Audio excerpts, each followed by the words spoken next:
Ah, okay. That was weird. Little intro video didn't show up in my monitor, so I don't know if it played or not. Not that it matters that much. But it's Friday at more or less, 10:01. That's not too bad. Like a minute late. Trying to get my camera person to do their job here. Well, today's going to be a redo. A kind of a sigh. I don't know if this car is ever going to get done kind of thing. Sigh. But, so I'm going to be doing some taping on the Lotus-Ford because what I did ended up not working. And I'll show you that and explain that in a while when I get back to it. So what I will be doing today is just kind of a mishmash of things. I definitely need to retape the nose of the Lotus-Ford where the stripe, this part is nicely taped. The tape worked really well, including uncovering these bits. But this swoop here, I thought I had it, and there's kind of a nightmare mishmash. It's just a mess of tape on the nose as I tried to get this to work. But it didn't. So I need to take all the tape off, hope that the paint is still intact underneath. We'll see, and then redo it. And redo the taping before I can paint it green. So one thing, I noticed two things. One is I had a really brilliant idea. I thought, well, there's a decal that came with the kit. It's the decal for the 1964 car, not the 65 car. So it's inappropriate. Even they took the 64 car decal and they put an 82 on instead of a 92. I don't know. But I thought that has a swoop on it. So what I can do is I could use the decal as a template for the tape, because what needs to be taped is the same stuff that the decal was covering, right? The same swoop. So I could use the decal. I would make copies of it, so I wasn't cutting up. Oh, sorry, I started yawning last night, like around 9 o'clock, and it didn't stop until I fell asleep. I think it stopped when I fell asleep. I wouldn't know because I was sleeping. But so I thought, well, I would use copies of that. I even came down to look at the decals so I could make copies of it. But it turned out that isn't going to work because the big 82 covers it over.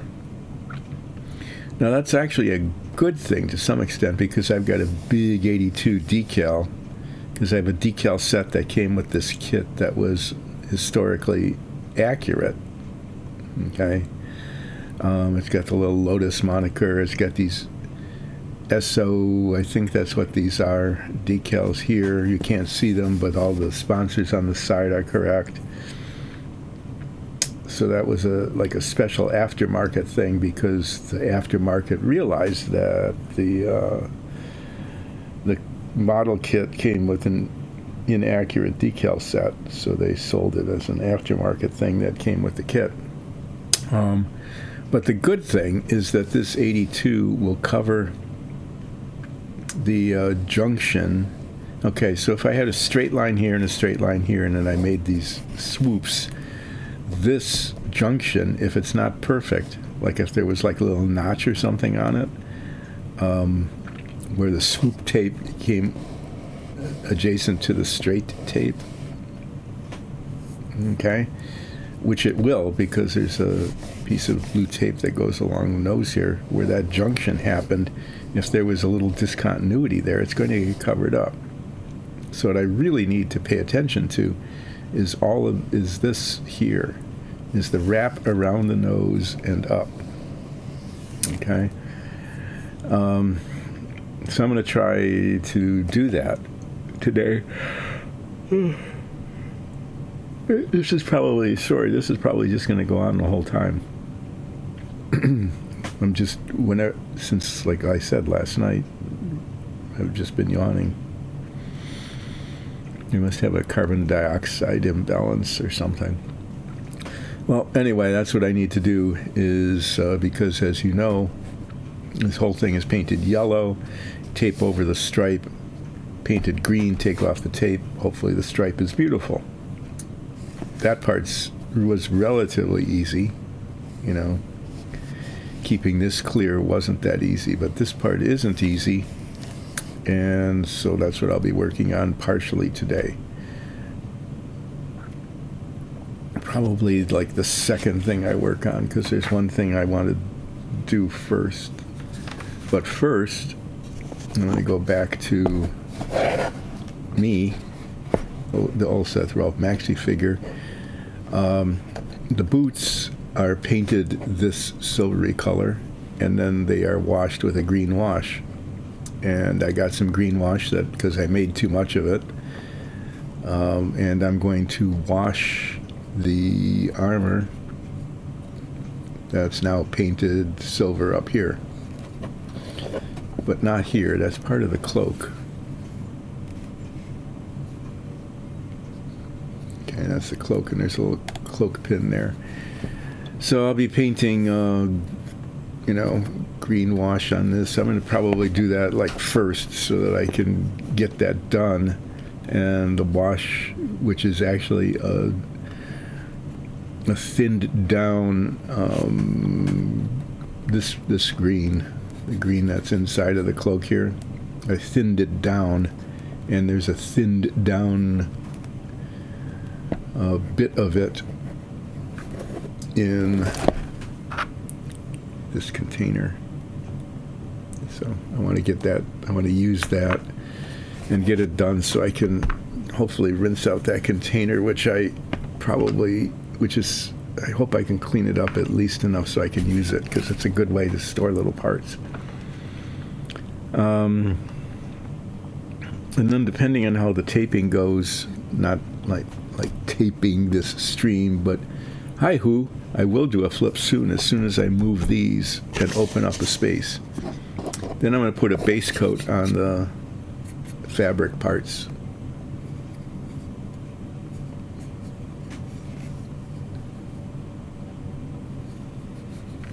Yeah, because I have instructions about a four-layer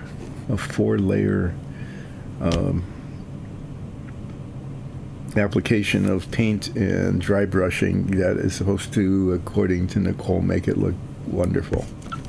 Oh yeah, I was also going to test different washes on this. This is the leather color under the armor.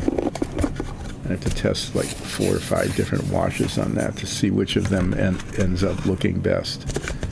So this guy is, I'm going to just put it over here for now. I'm going to talk about these quickly just to get this out of the way, and because I made a decision about which of these models I'm going to build next.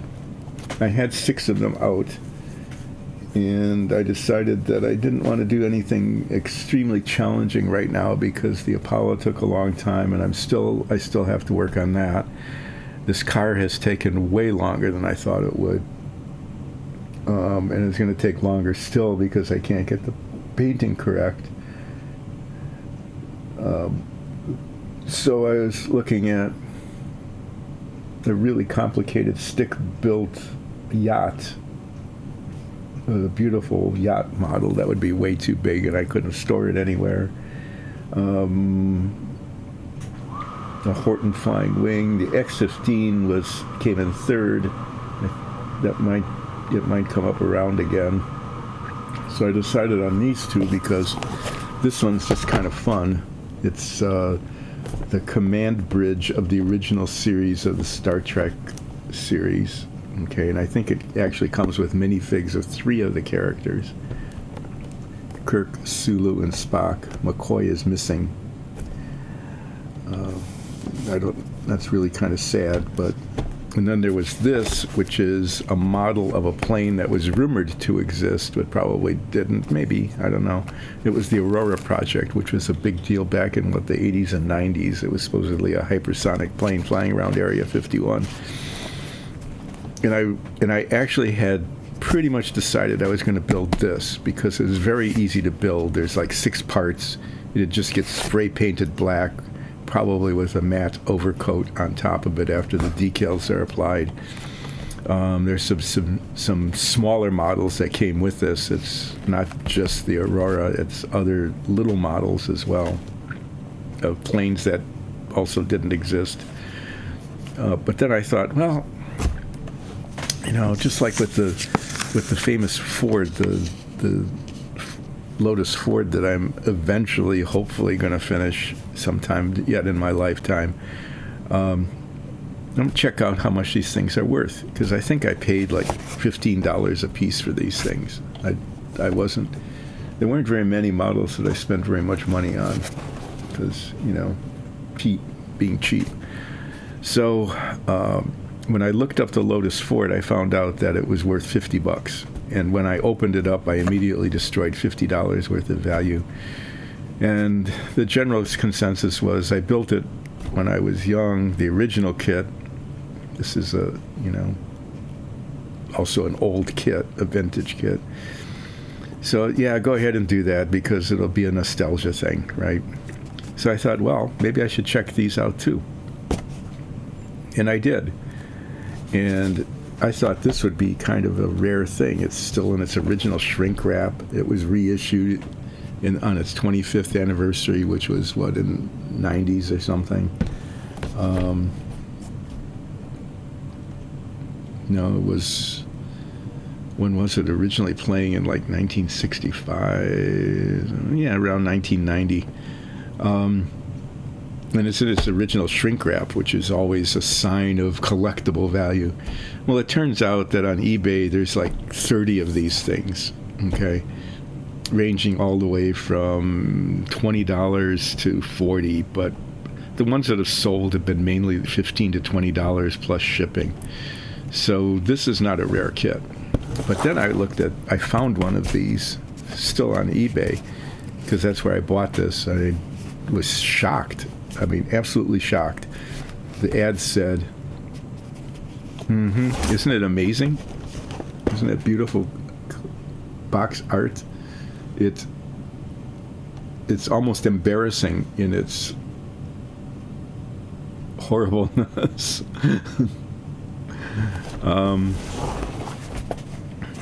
So there was one on eBay and it said, last one, 2 already sold. Okay. So somebody had 3 of these kits and sold 2 of them for $97.50. And I'm thinking, no. I mean, it's one thing to have a kit that is a nostalgia thing for like the race car, a nostalgia thing of a kit like the one I built when I was a kid, okay, and have that be worth $50 and just say, okay, I'm going to do it anyway. It's another thing to have this thing that I just bought because it's kind of weird suddenly be worth almost $100. So I'm not going to build this. In fact, I'm probably going to sell it. Anybody want it? I'll give you a deal. Instead of charging you $97.50, if anybody wants this, contact Dyson Dungeon somehow through one of its social media links or Discord or whatever. I don't do that, so I can't tell you how. Just say, I'd like to have this Lockheed SR-91 Aurora 144th scale model plus other things that come with it, and I will pay you $75 plus shipping. Shipping it'd be like $8 or something. So like $83 or $85 total, including shipping. I'll give you a $20 discount on the going price of this model. If not, I've got some stuff to put on eBay eventually, and there's no way I'm going to build a $100 model just because it's funny. So it's the decision was made. Thank you, retail resale values. This is going to get built next.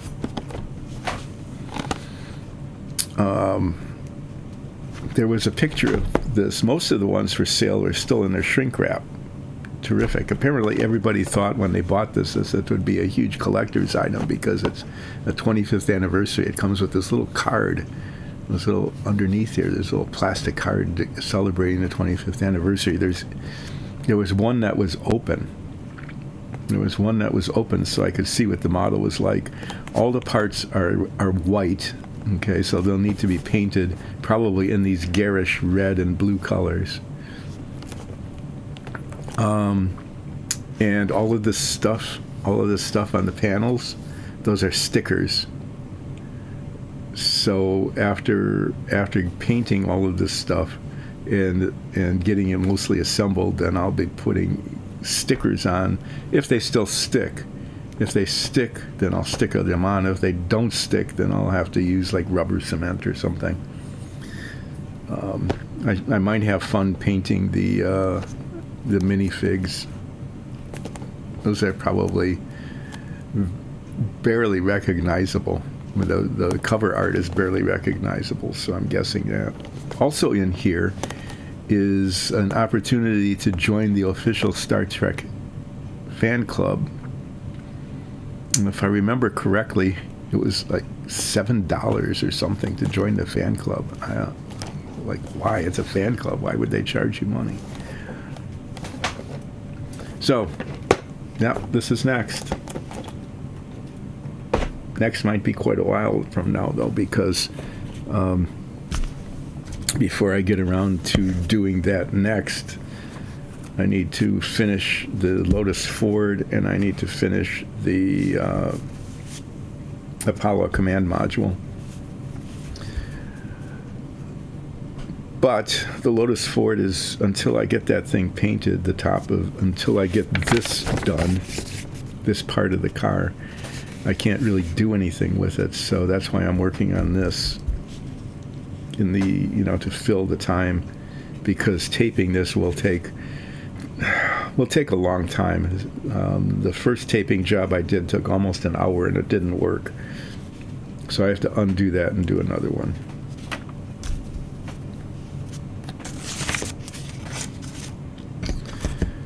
So I'm going to be just kind of doing miscellaneous stuff until I finish these two models, and then I'll start the Star Trek. I don't know why I set this aside. This is the thing I'm actually going to do next, which is I'm actually going to put the green wash on the armor. Oh yeah, it was pointed out. I didn't even notice this when I was painting this, that these back here, which I thought were part of the metal armor, back here, these are actually leather straps with buckles. And I nicely painted them all green. I'm going to have to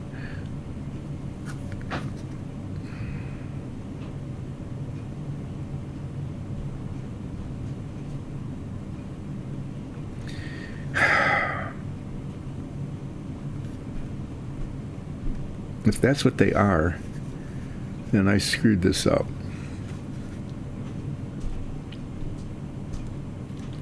Okay.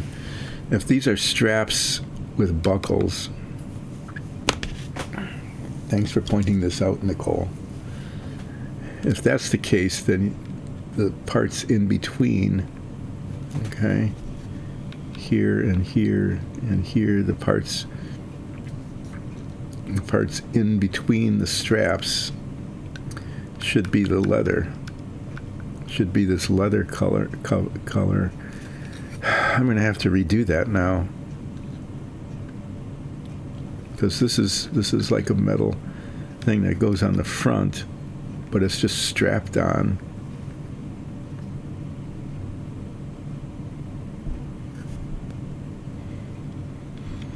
Here and here, these bits here and here should be painted this color, and that's going to get messed up. you know, as I'm doing that, like here, and then on the inside, here and here, as I'm doing that, I'm going to get this brown paint onto some of the metallic, and that means I'm going to have to repaint it and then rewash it. I don't know how I missed that detail.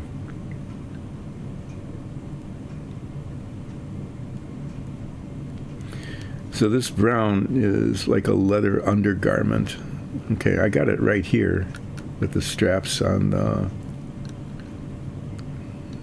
I'm going to call those metal straps. That's what I did here for the greaves on the top. I think that's what they're called, is that these straps I said are going to be metallic.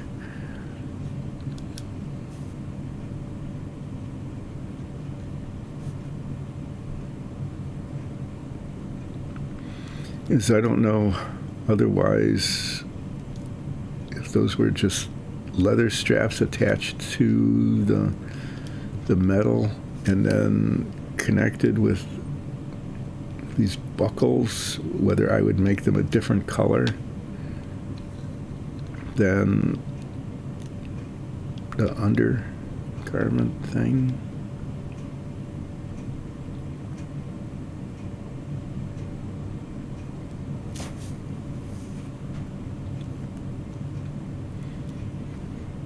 Okay, well, I thought this was done, but now it's not done.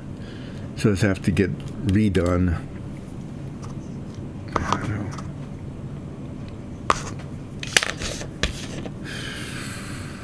I can't even do this without having to redo a whole bunch of stuff.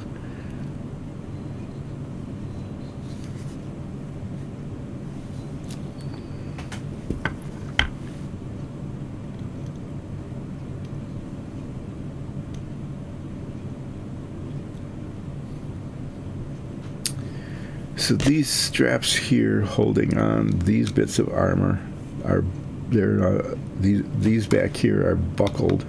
Okay, these are riveted on. Those straps probably should be leather as well. No, I missed that when I did the touching up. Okay, well, I'm not nearly as far along on this as I thought I was.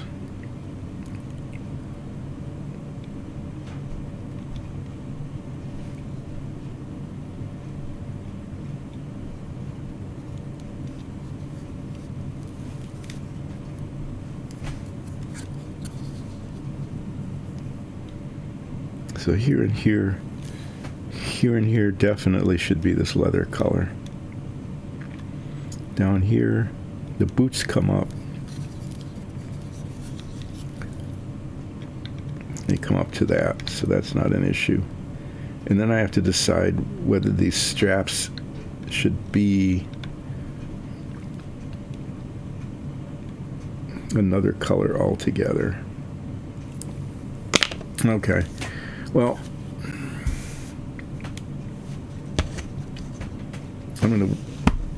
I was planning to just wash that, but no, I'm not, because that's just going to take.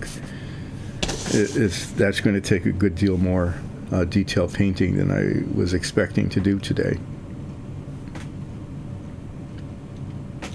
Not that it can't be done, but it will require me probably to repaint the metal parts here and rewash them, which isn't a big deal, you know, to just redo those. Since I did it once, you know, what I'll probably do is just make more of this so that I have enough of it to do the whole thing over again. Okay, well, so much for that. That plan didn't go very well because of changes in plans. Oh, I needed to do a flip, sorry.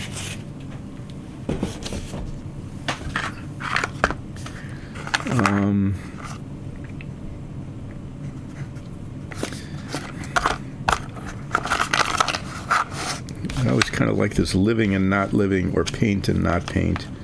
I'm going to do the paint and not paint flip.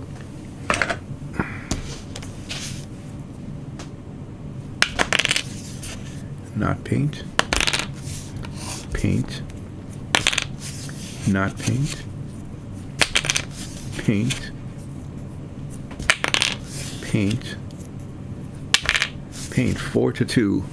So I will be doing some painting today, apparently, if the flip is a predictor. Okay, so this looks very yellow, okay?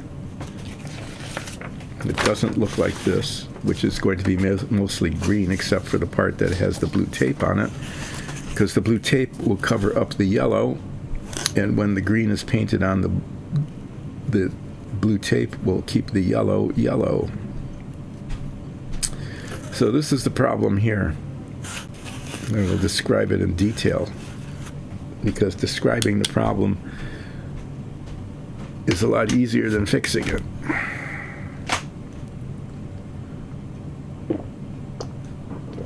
So there's like 3 different kinds of tape here. I found that wrapping this whole thing was just really difficult because it's all curved. And the tape doesn't enjoy being curved. So there's the blue tape, which is a 1/4 inch wide, and I needed to use the blue tape because this stripe needs to be a 1/4 inch wide. And so there it is. And then these bits here, this round bit and this other bit, are going to be painted green when it's spray painted, which is that spot there and that spot there. They look black here, but they're going to be green. And then you can see that I use this white tape, which is supposed to be all bendy, okay, but it didn't. You can see there, for example, that it lifted up. So I, did the swoops on here. This tape actually extended a little bit. So I taped this up on Wednesday, and then when I pulled it out on Thursday morning to paint it, spray painted green, this tape, the tension on this tape, it actually pulled it up. There was just this blob of tape hanging up. So this bendy tape doesn't bend. And the rest of this is just to cover the nose. And then the bottom of this is supposed to be a nice smooth line. It's not. So I'm going to take all of this, everything except the blue tape off. And that's what I'm going to be doing right now, is untaping it. As you can see, this white tape comes off really easily. It doesn't adhere very well. And as a result, it just doesn't do its job. So I'm going to try something completely different, not using the white tape at all, not using the bendy tape on all the bendy bits, okay, because it doesn't adhere.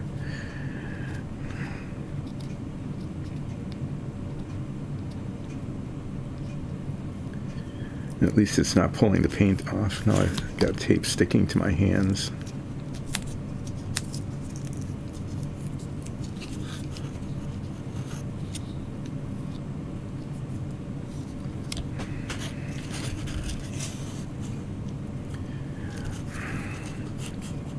The other thing I did wrong was I was taping the nose, underneath the white tape is this yellow tape, which is actually really good tape.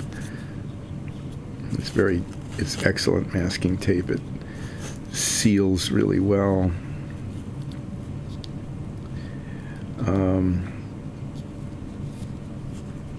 I taped the top and the bottom, but I couldn't get the sides. It's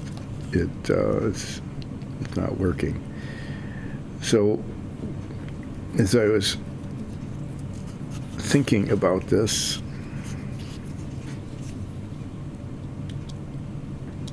I came to the realization that the bottom is more important than the top in terms of just this part, the straight line part. This is not important because it swoops. But the bottom is important because it doesn't swoop. Okay, So it's now unmasked. All of this was on the nose of the car being a total failure.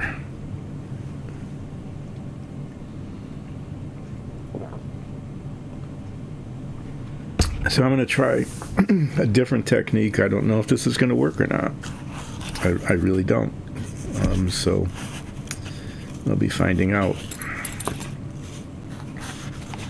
I have this very, very narrow 2 millimeter wide tape, and what I'm thinking I should be able to do is this should actually kind of curve okay because it's so narrow. I don't know if it's going to work or not, but I'm going to try. And what I'm going to attempt to do is start here, swoop, go all the way around, and swoop up the other side.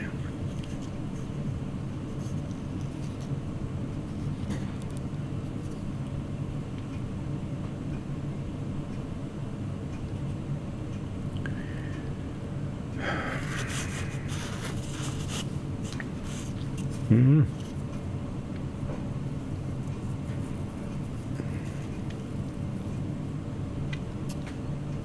Let's see how this goes. I think I don't know.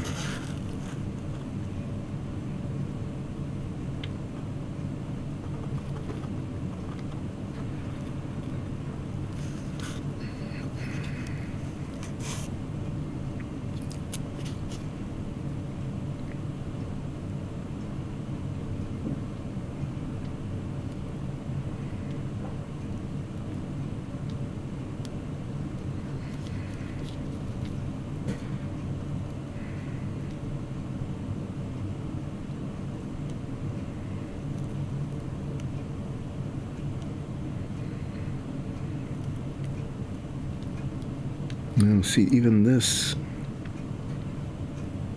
this might.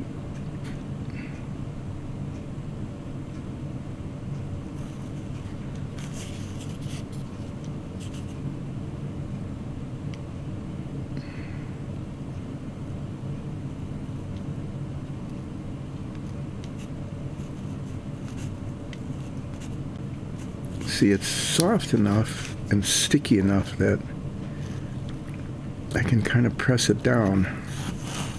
It's certainly more than long enough. Once I get a line, I can use wider tape and fill it in.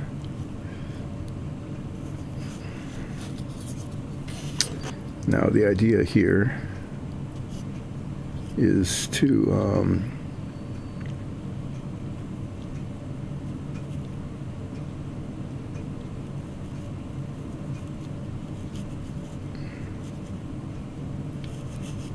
somehow make this symmetric. Not the easiest thing in the world to do because can't really see the other side.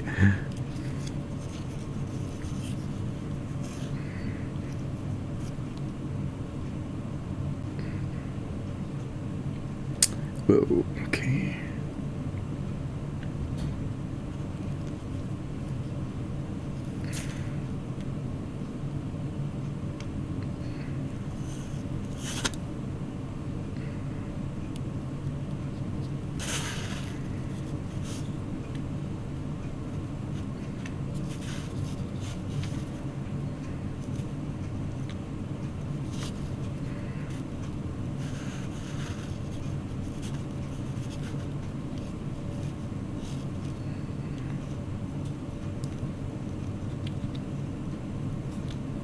This seems to be working.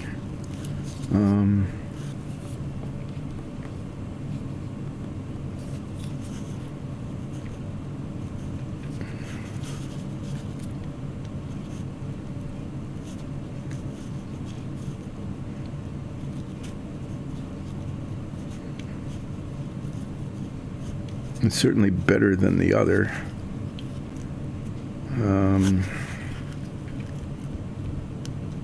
I can't tell if that's they're hitting here at the same spot, but I can't tell.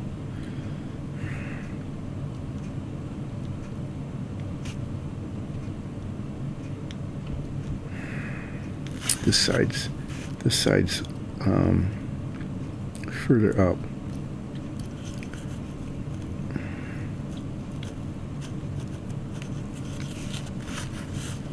Okay, just a little bit. I'm not sure which side is the correct one, but this.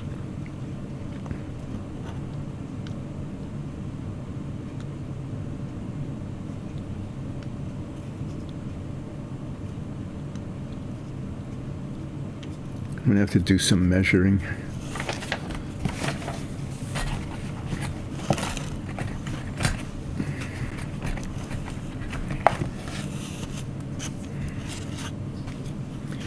I'm looking at is where the tape hits here and here. Okay.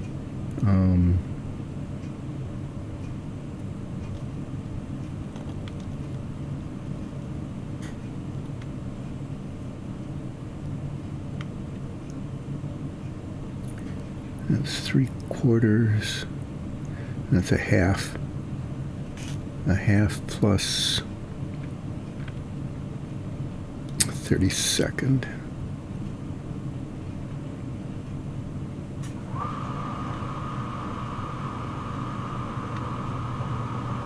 It's actually correct. The problem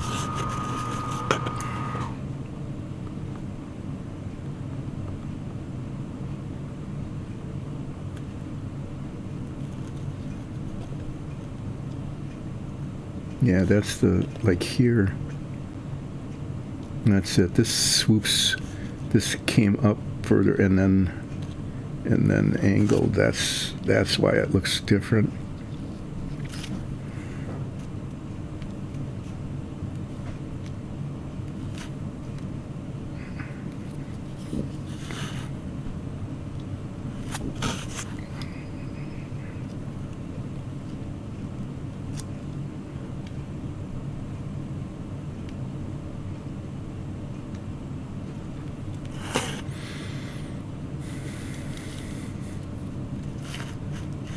This has more of a curve to it.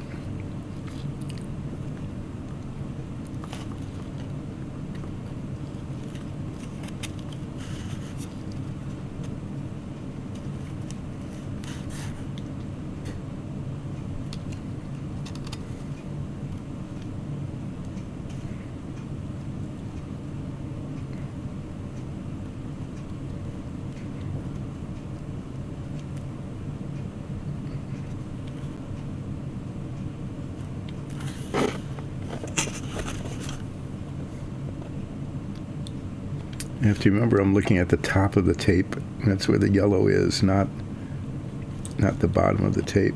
It's really easy to think of this as the place that's colored, but this, I'm just convincing myself, talking to myself about what the reality is here. Okay, so this is a half plus a 32nd. And this is a half plus way more than that.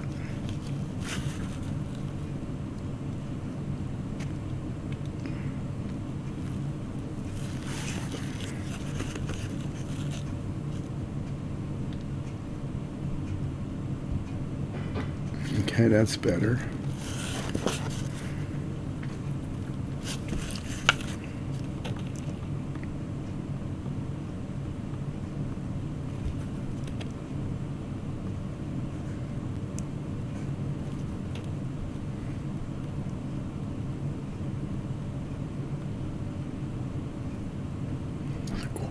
There. Yeah.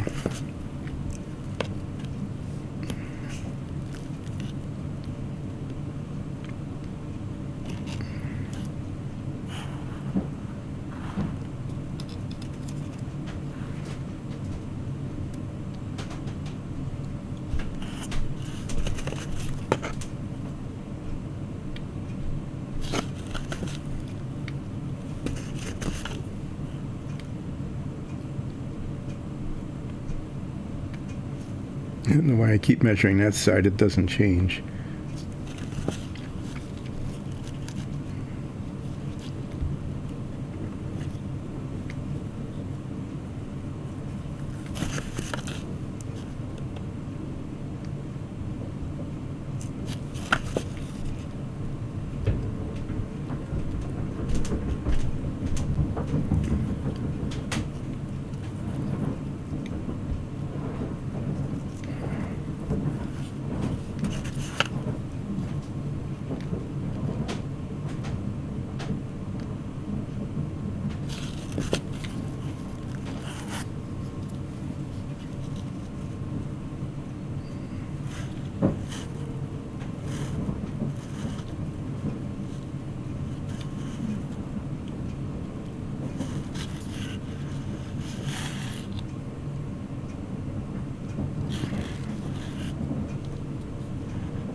That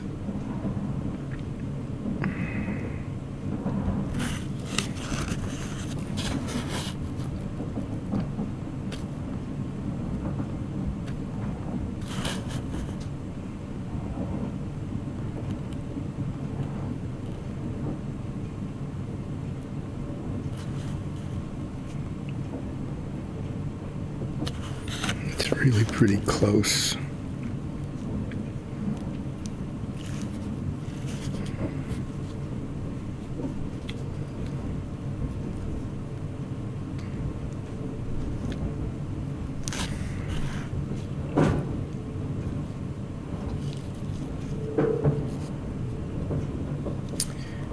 I'm not sure I can do much better. Sorry for being so quiet. I did this when I was taping before. Just can't talk and do this at the same time.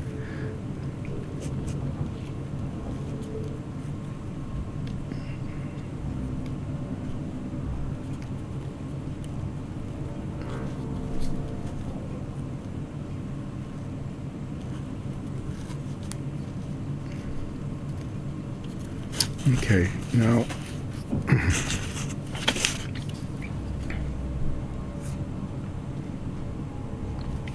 what I'm going to do is take another piece of this and sort of overlap it. Just I want to make the line a little wider, okay, before I use wider tape.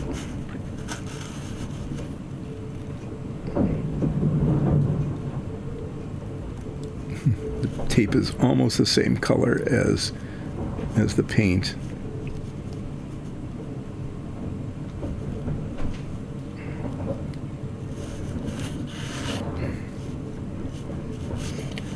I need to make sure it overlaps. There we go.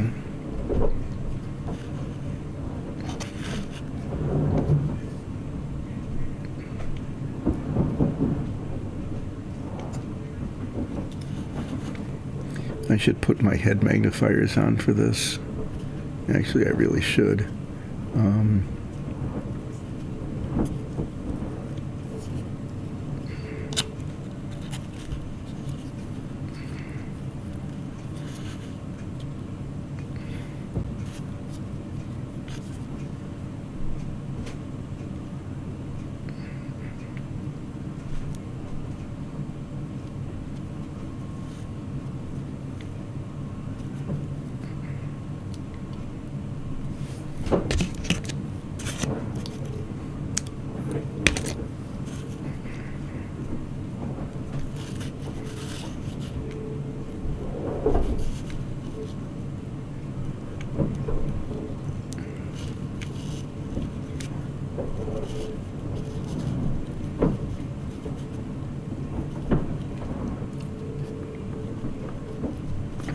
And I'm going to put them on just to make sure that this is okay.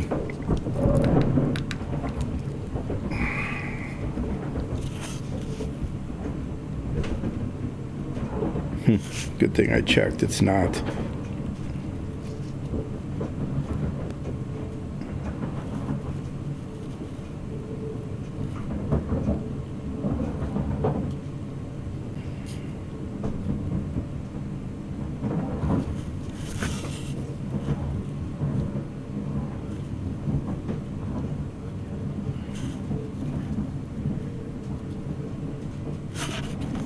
actually left a gap there.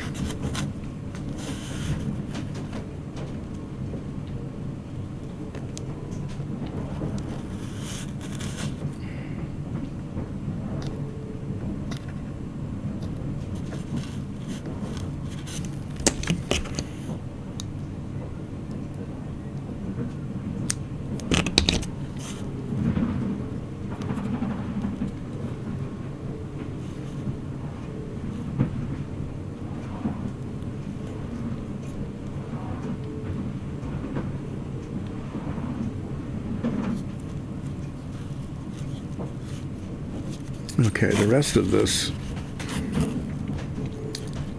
this I can use a little wider tape on it.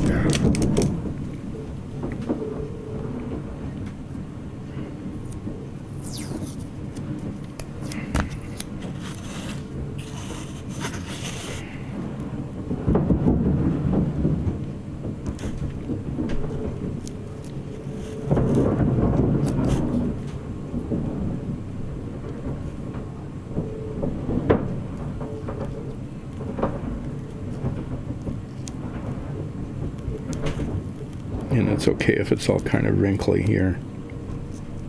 I just need to make sure that the yellow is... covered on the nose here.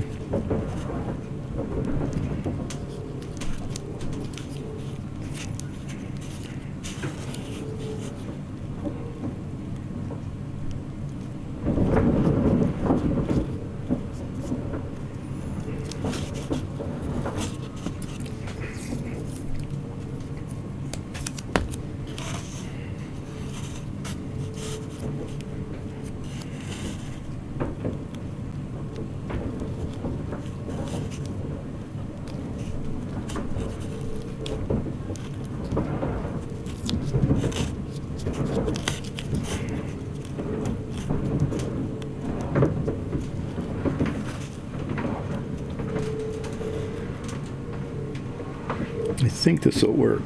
The tape, it seems pretty good.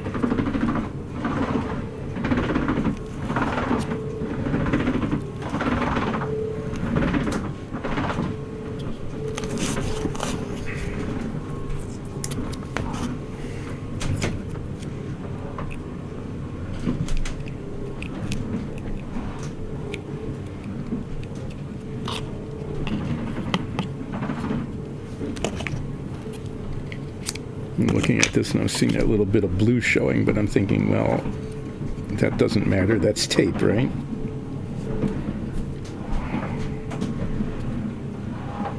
Okay. I'll make sure that that's thoroughly pressed down before I spray paint. Oh. Yeah, that's bad. Big gap here. That big gap would have been a disaster.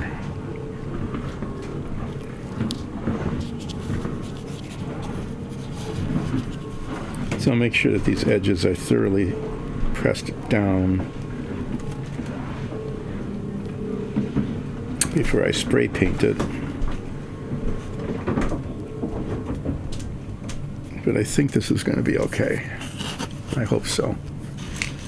Okay. There's that. This has taken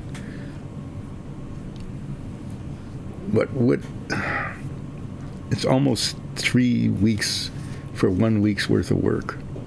Seriously, what's happened is when I painted it yellow to begin with the first time, I made a stupid mistake and tried to spray paint into the hole in the nose, and as I did that, I got paint, just blobs of paint all over, and I had to spend a good deal of time sanding all of that off and then repriming it and repainting it. So that wasted a week. And then I taped this on Wednesday, thinking I would be untaping it and actually beginning final assembly today, but that didn't happen because the taping didn't work. So I just spent, it wasn't an hour. It was only like 40 minutes or so. Sorry, my eyes are really itchy. Whatever weather front came through yesterday just made things difficult. Yeah, so this is going to get spray painted green now over the weekend. And on Monday, unless some other disaster happens, on Monday I'll unmask it. Hopefully it will look really good. If not, then I'll having to be doing another week's worth of touching up. But if it does look good, then I can begin putting all these little fiddly parts together. And that'll take a while because a lot of them aren't going to fit. I know they won't. But that taping technique that I just did with the tiny little thin tape, the 2mm tape, I think they might make 1mm too, but that would have been really hard to handle. That little 2mm tape worked as well as anything I've tried so far.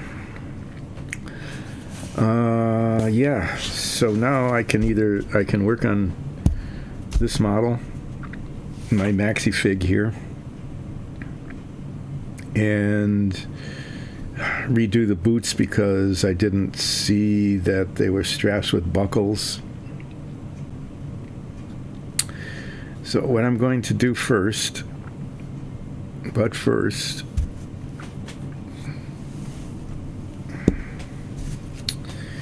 I need to touch up.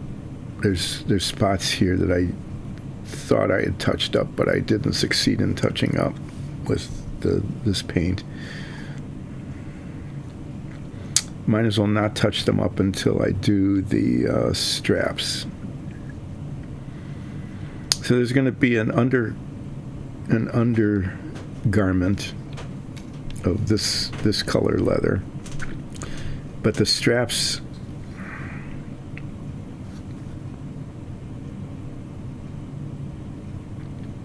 I was thinking of doing leather brown, but I'm actually going to do a darker brown color. I don't want to do black, but I'm going to see what colors of brown I've got.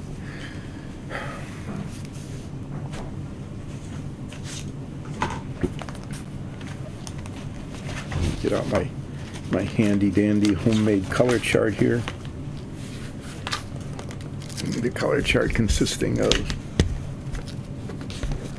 paint swatches on a piece of paper. That flat brown might work okay.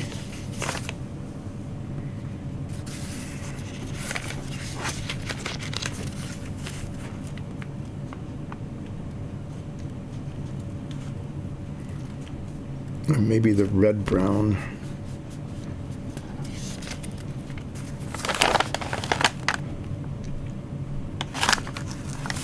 Or maybe beastie brown. Flat brown's too dark.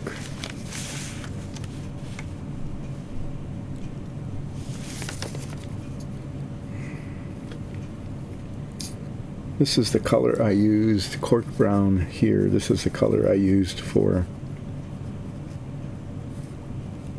the rest of it. I'm going to use beastie brown, assuming I can find it.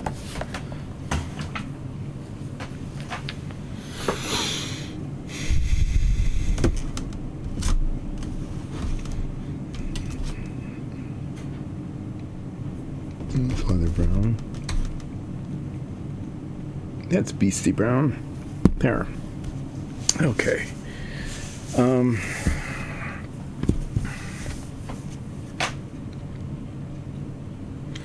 So these straps are going to be beastie brown. That's going to be leather brown underneath, or cork brown underneath. And depending on how successful I am,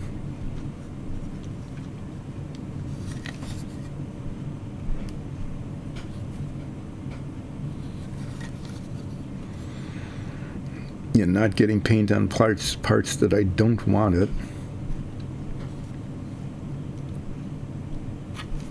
Yeah, well, just might have to keep painting over paint, over paint, over paint, until it comes out looking the way I want it.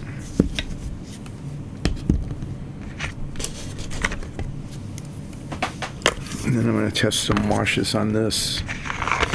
I'm actually going to make a streak of Beastie Brown as well, kind of across here.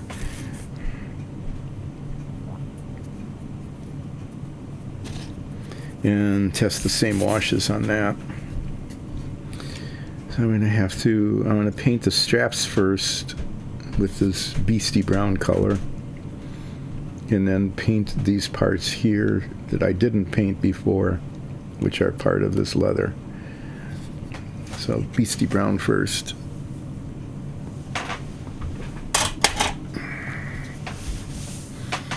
Let me grab one of these.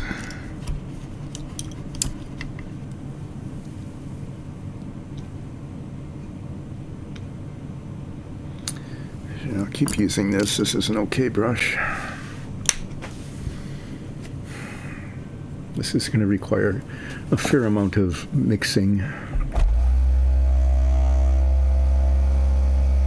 Okay, well, my monologue during the taping of the nose of the Lotus-Ford was non-existent, so I apologize for that.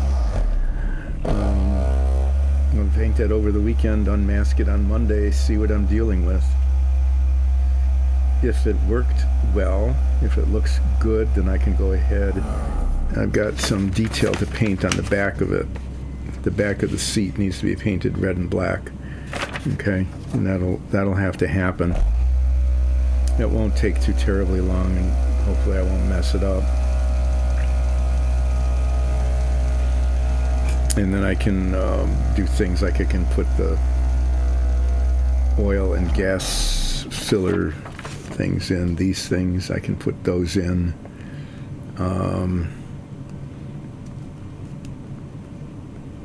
I can actually, yeah, I think, and then maybe even assemble, maybe even put the nose onto the chassis. I know it doesn't fit very well, so that'll be a little bit of a challenge. You would think just putting these parts together would be really straightforward and simple. I would think that too, except that it has never turned out to be that way. It's never, none of these parts fit very well.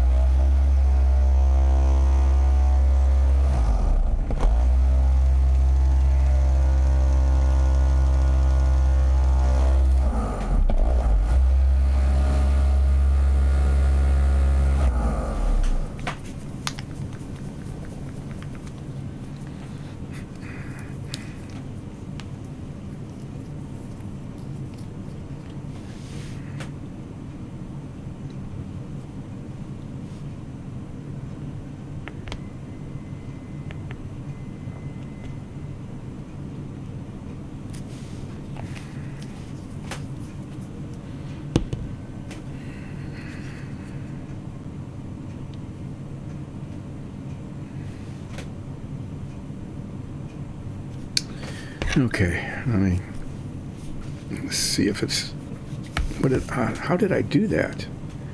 Dang it.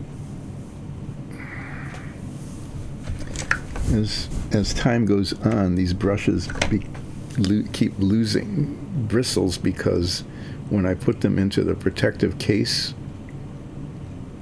which is supposed to keep the bristles from getting messed up, okay, when I put them into the protective case, sometimes I mess up the bristles. They lose their coherence. This is how painters got lead poisoning ages ago, is in order to keep the bristles of their brush coherent like this to a point, they would lick it, thereby ingesting their lead-based paint. Yum. Then, of course, the famous dial painters of World War II, the women who were painting the glow-in-the-dark dials on the airplane instrument panels, they got radiation poisoning because they were using radium-based paint, and they licked their bristles to keep their points. And that turned out to be a really bad idea, because then they were eating radium.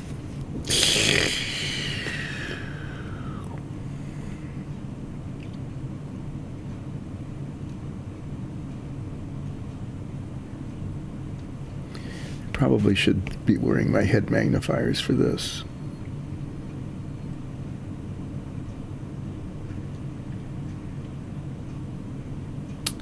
Yeah, I'm gonna put them on. I need the extra light and the magnification to see what I'm doing here.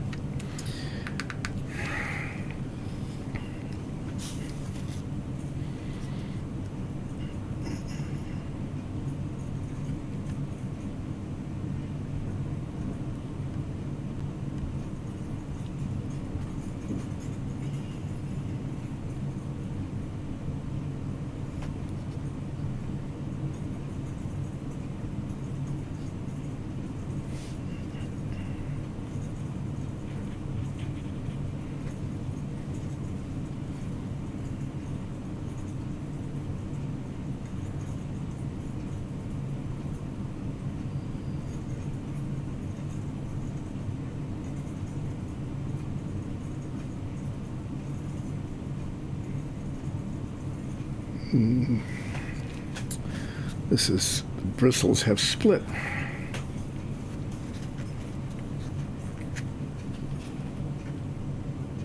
Come on, be coherent. It just all. Ruin this brush. Is this a ruined brush? It looks like it.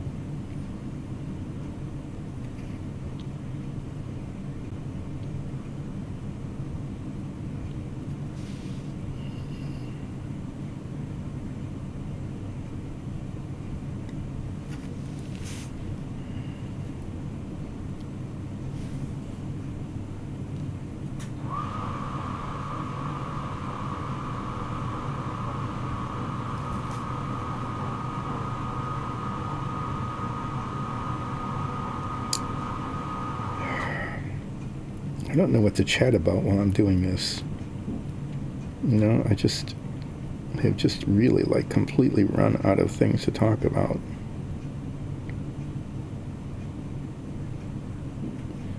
While I was building the Lotus-Ford, you know, I could talk about race cars and my experience with them when I was growing up and all of that. You know, watching races when I was in grade school and early high school.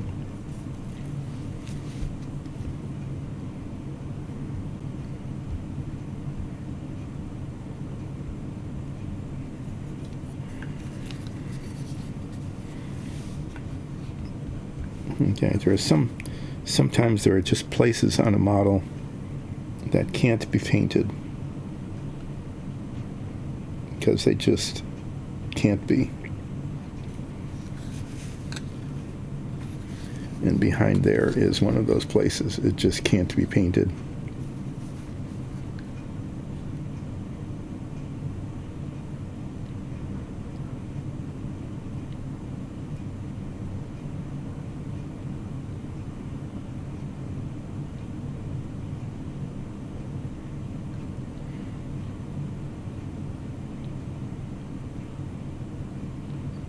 I guess it's okay if I get it on the buckle. The buckle will be painted a different color.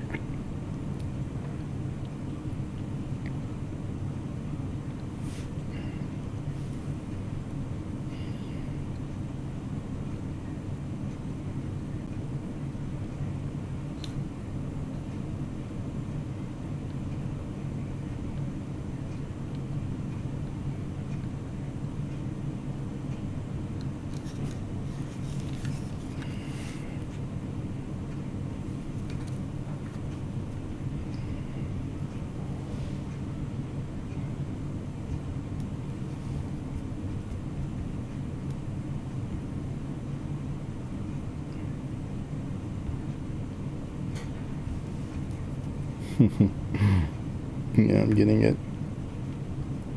on that surface there. That's going to be painted a different color.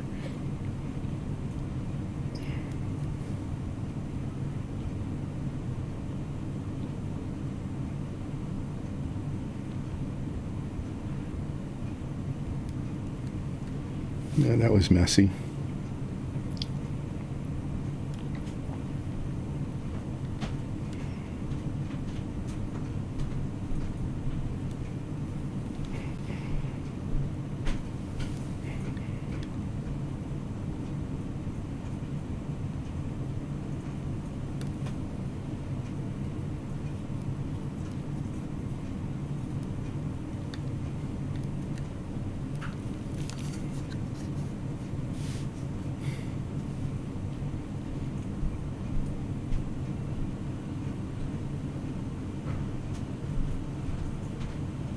Almost. I almost got that line right.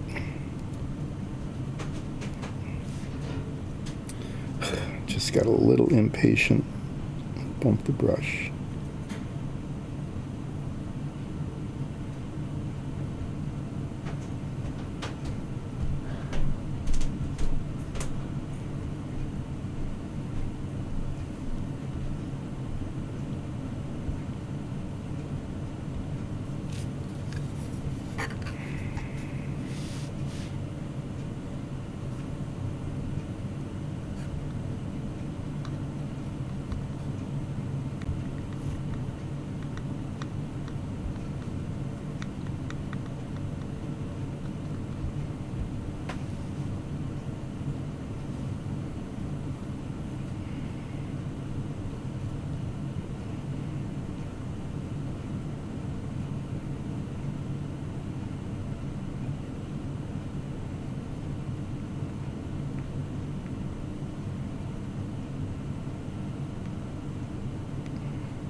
Yeah, this is the kind of thing where I'd really like to have the music back.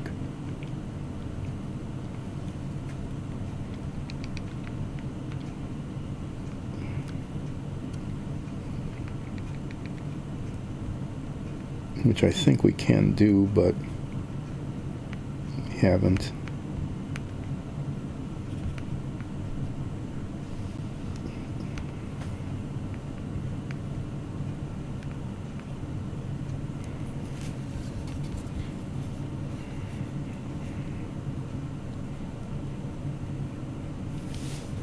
I wonder if I can just get that off. I need to have to come back and repaint the whole front of this just because I got a little bit of paint on it.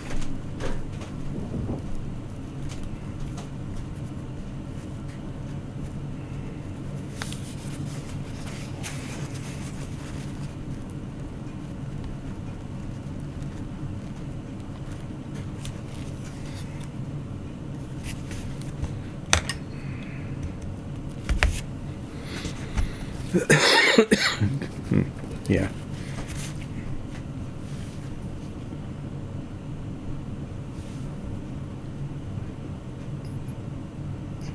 Oh my. Where did that come from? Now there's a piece of fuzz there.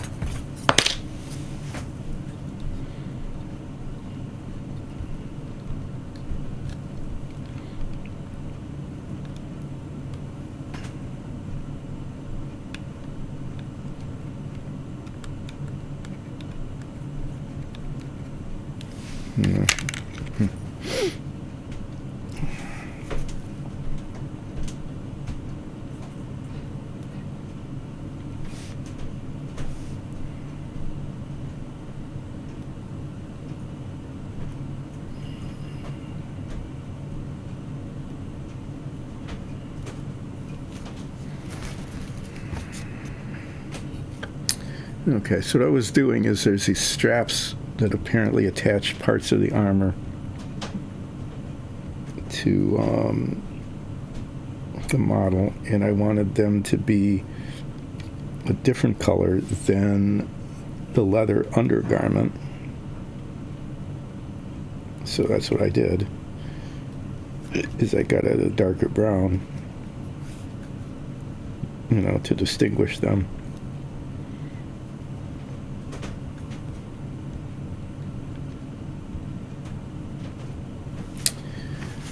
Okay. And hopefully this brush will be okay.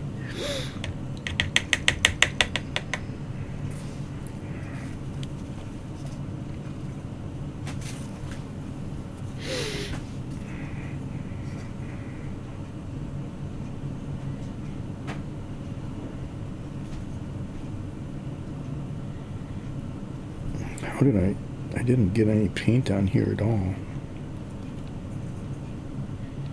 Wow. That's really not very good. So I'm going to take this brush, take this remnant paint, and I'm going to paint a stripe of this, just like the other brown, that I can use to test different washes on it to see which of them looks the best, so that it doesn't look so lifeless.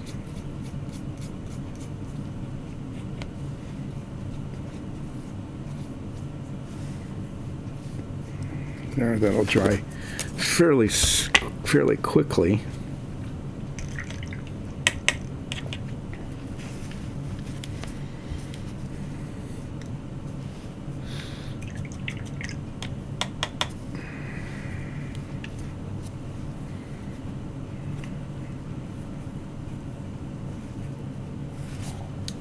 Take these off for a moment. Throw that away. Yeah, I should talk about Dyson Dungeons while I'm doing this, because this is a large-sized model of my character on the Dungeons and Dragons show that we do. Dyson Dungeons puts on a Dungeons and Dragons show, and this is me, the Furbog fighter, Ulseth Ralph.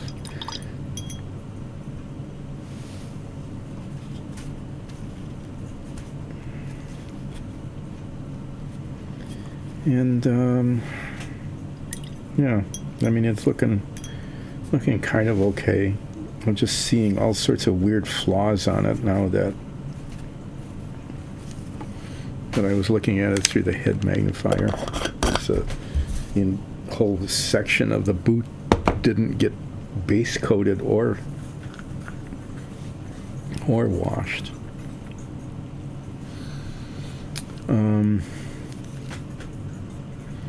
So I need to get this color out again, and there's a bunch of touching up I need to do with it.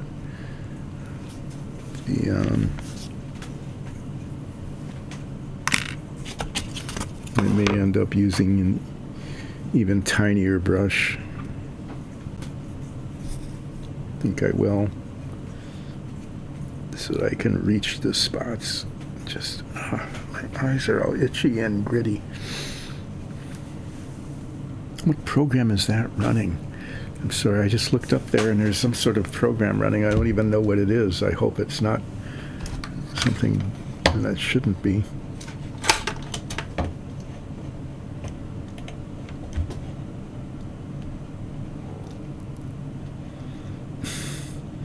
It's NVIDIA inviting me to install some sort of AI something or other for I don't know what reason.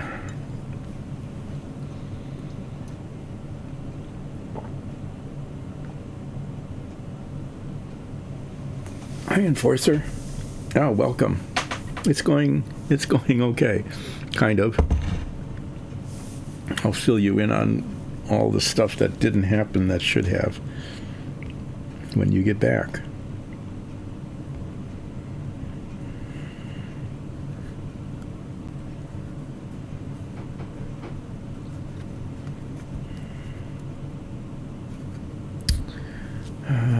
cork brown.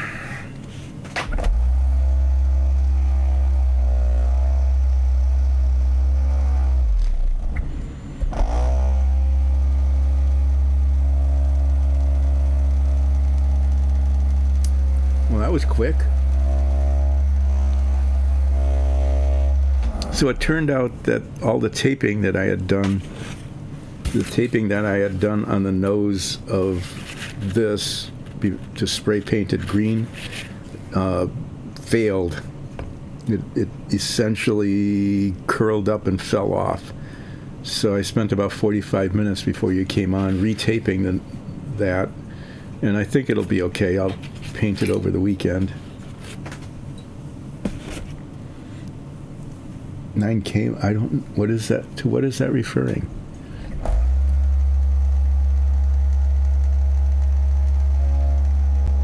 I have to say, I don't know.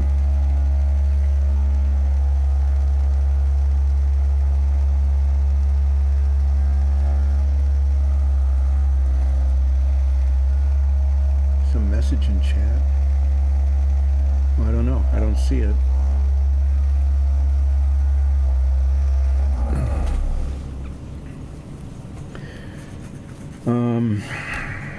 Yeah, so I'm painting some detail on my giant maxi fig D&D figure here. And when I was asking Nicole, our artist who plays Zoya Ansul, our changeling druid, about what kind of, how I should be painting the cloak and stuff, she pointed out a detail on that these are straps and buckles holding the straps on, and I didn't know that, so I need to paint it.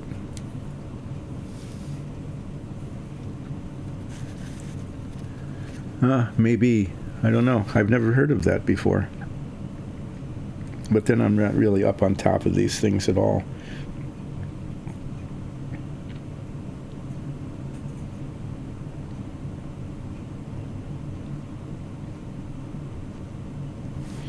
It's probably hard to believe,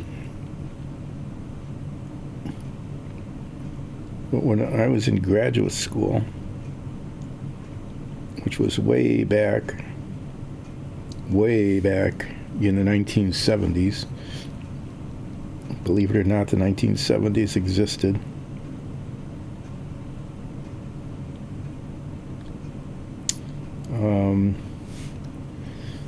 Computer programming was, quite different then. And I really liked what was called machine language, which was just one step up above assembly language. It was the kind of thing where dynamic addressing was just sort of a startup thing in machine language. You had to tell the computer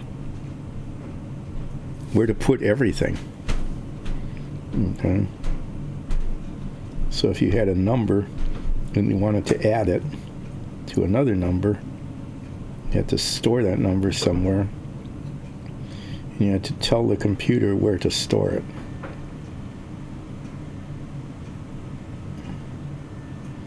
And then if you wanted to add it to another number, you had to call it up. Say, go to this address and find it. It made it really clear at least who was a master, the machine or the programmer.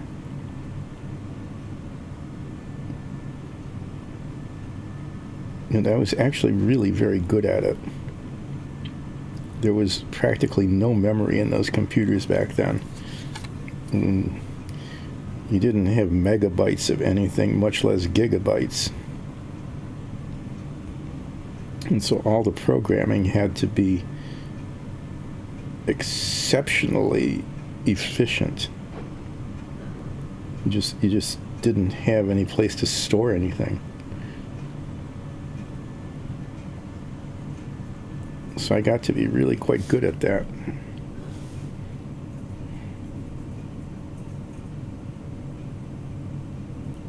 How did I miss that? Seriously missed it.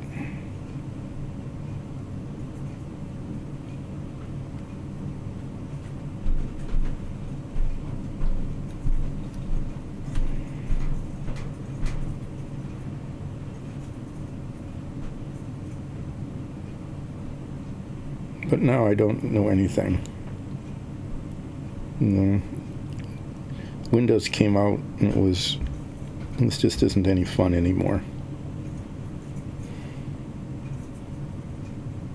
So it was that long ago that my computer skills seriously atrophied. It just wasn't interesting, just wasn't fun. But, yeah. Why did I start talking about that? Because you had a message that you didn't know what it was, and I didn't either.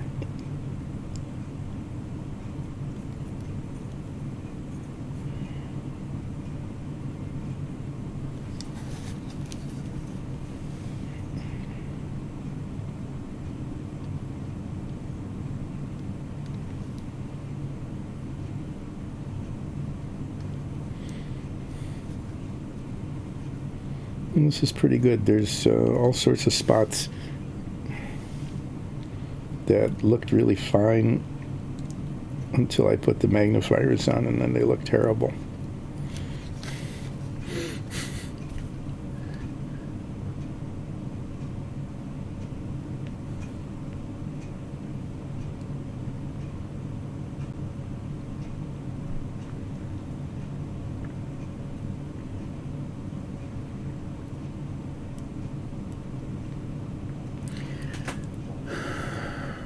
Yeah, Peter, I know, just incredible amounts of memory.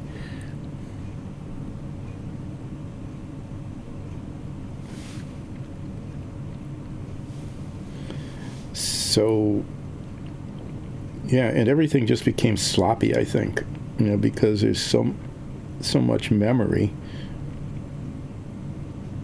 that even programmers they could get inefficient.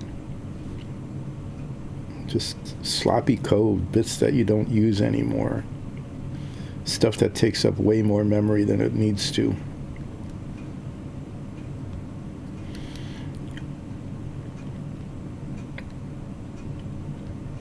One of the things I was most proud of when I did some programming is, alphanumeric characters are ASCII. They were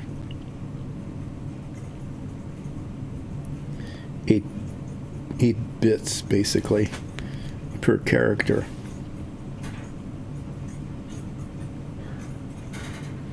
And each one took up a word of memory.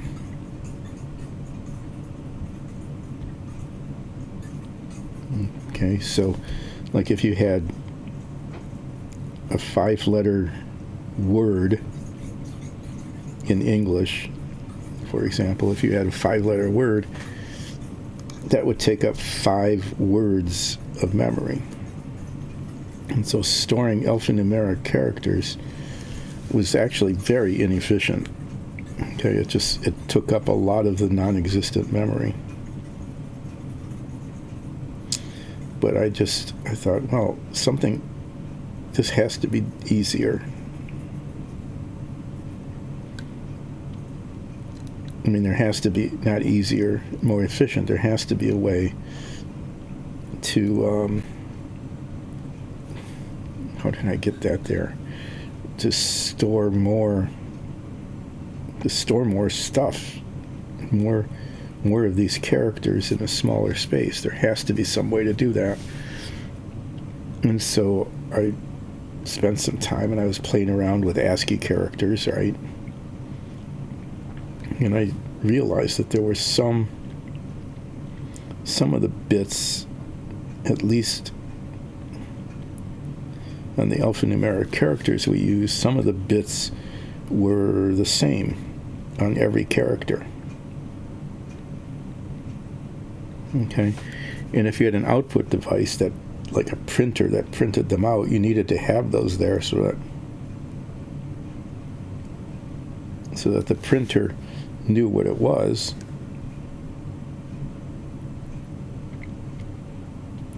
But you didn't necessarily have to store them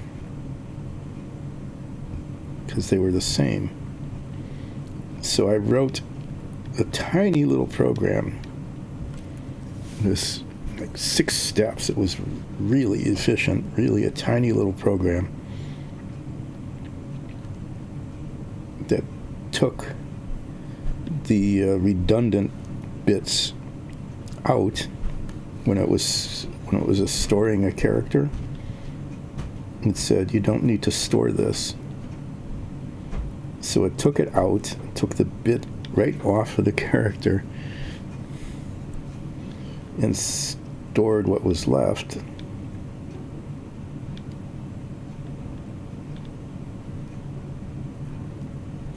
And then when it read the character, it put it back. Oop. Well, I was doing pretty well there, right up until the end. And then splattered this lighter brown on top of the darker brown, so I'll need to go back to the dark brown and touch that up. And how did I manage that? Well,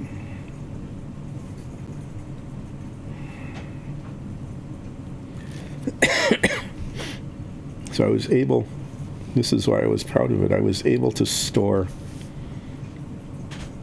3 ASCII characters in 1 word of memory. So I increased the storage capacity for alphanumeric characters 3-fold. I thought that was, I mean, that's a pretty big savings. So I could get 3 characters in the space that would ordinarily just have 1. Nowadays, that would just be considered a really silly waste of time because, you know, you get terabytes and petabytes of memory.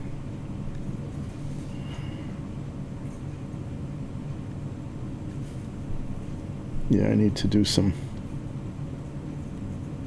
touching up with this other darker brown paint now.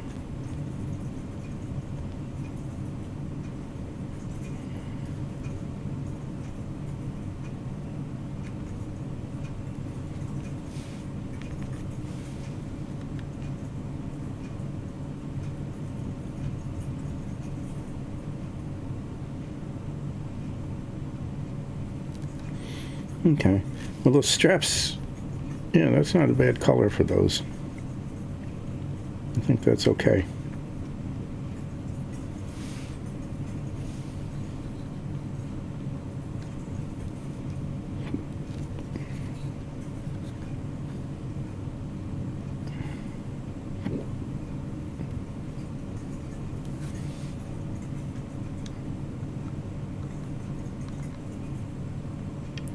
Yeah, there's unpainted stuff back here that I can't reach. It's just the way it is.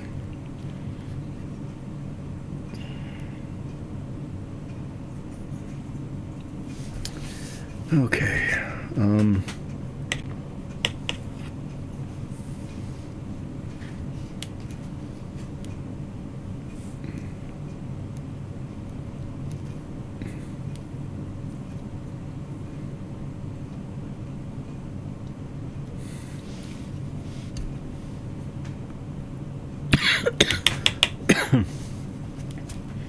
Yep, sorry, I wasn't watching the chat screen because I was putting little bits of paint on that, on the model.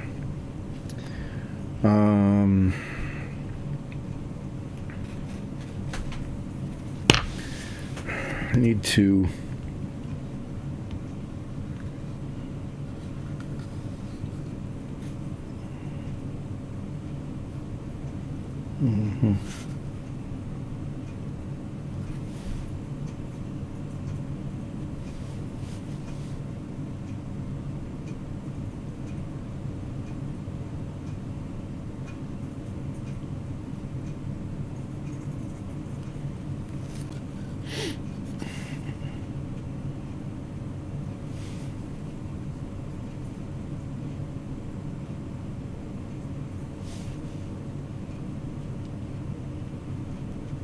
Need to have a little more of that color paint. Oh, what did I hit? I bumped the brush against something that I didn't want to hit. It happens. Just taking the brush to and from the surface is always the most dangerous thing, especially away. It's like, oh, I successfully painted that little bit. Bang.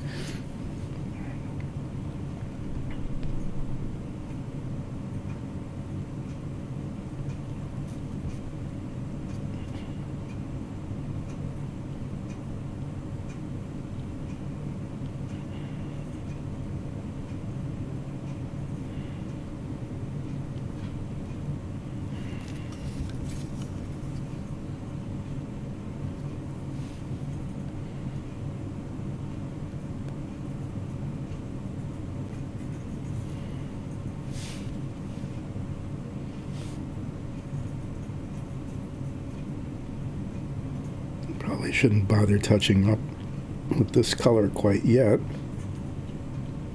because I need to paint the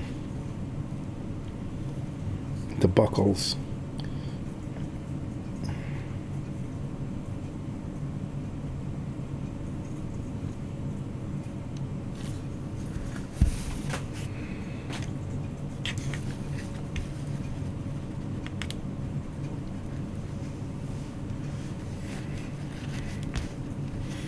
Yeah, I don't know what I bumped the brush into, but I don't see it right off, so I think it's okay. I'm going to paint the buckles, and then I need to do some touch-up with the very, very shiny paint down here where I got the paint wrong. And here in parts where I missed, I have to do a recoating with the wash. I'm going to paint the buckles. I don't want it this shiny. I want them to be a little bit darker.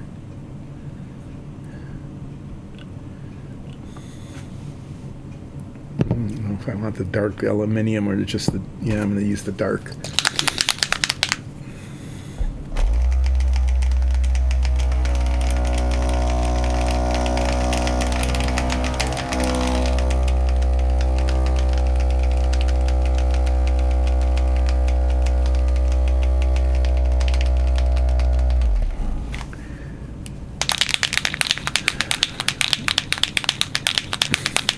Came up with some new characters. Yeah, character development is really kind of fun, and even if you don't ever really get to play them, I mean, it's even better if you get to play them. But it's oh, wow, this was a huge, hideous mess. Just dripped all over the place. This is pretty early in the stream to be making a mess like this. Usually I don't do that until much later.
A bakery wizard. Oh, I think I've heard about that. The wizard's focus is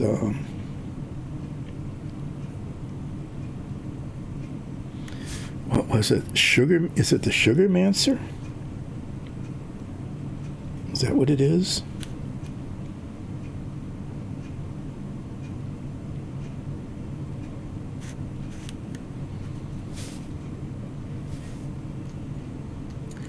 Yeah, you did. Yeah, ages ago.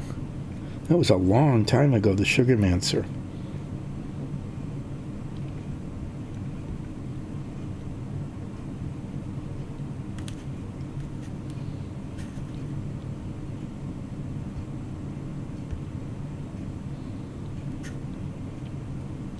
I think that's a really cool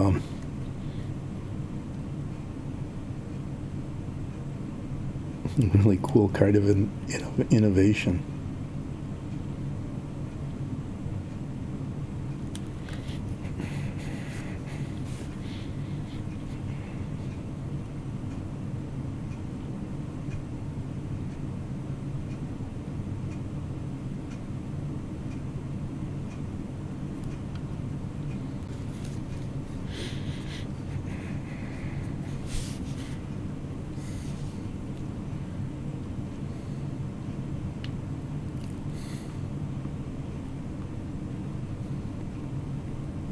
Oh, caramel, yeah.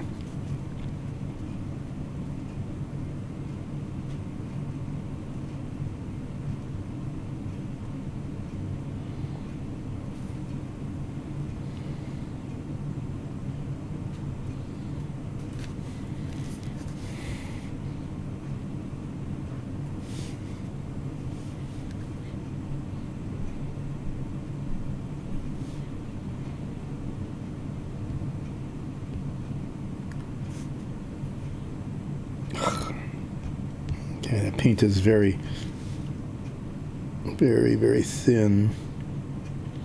And it oozed out. It went where I wasn't putting it and sort of dripped. So that's going to require touching up, as is that.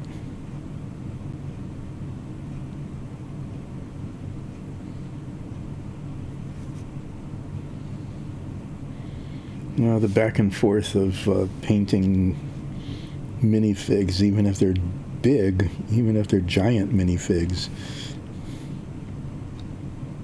there's still a lot of back and forth that goes on between the boundaries of one color and the next.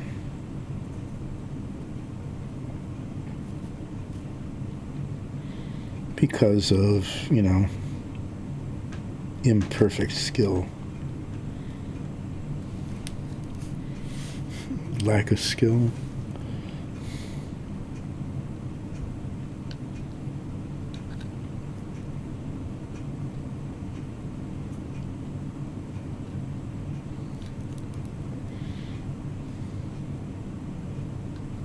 I think that's a pretty good color for the buckles.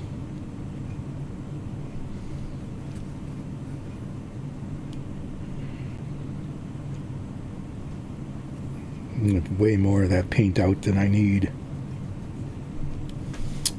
but it's a frequent thing.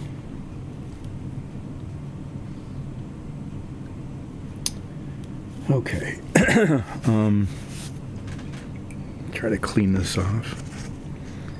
I need to come back and forth with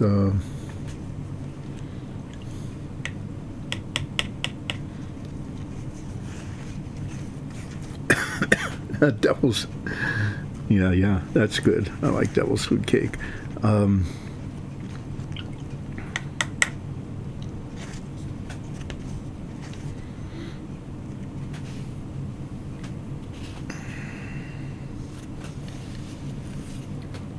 going to let that dry for just a bit before I start trying to touch up. If I get impatient, then the colors will mush together. No, they'll just dissolve into each other, instead of covering each other up. So I'm going to set these aside. And what I'm going to do next is get this back out.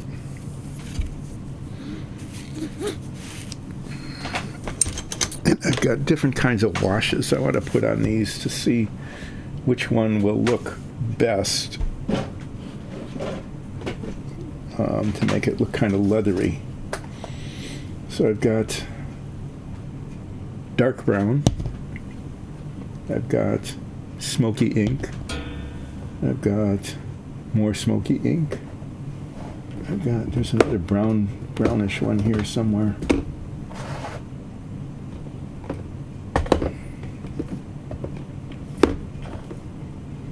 I've got dark gray. Oh, there it is. Umber. I'm going to label these.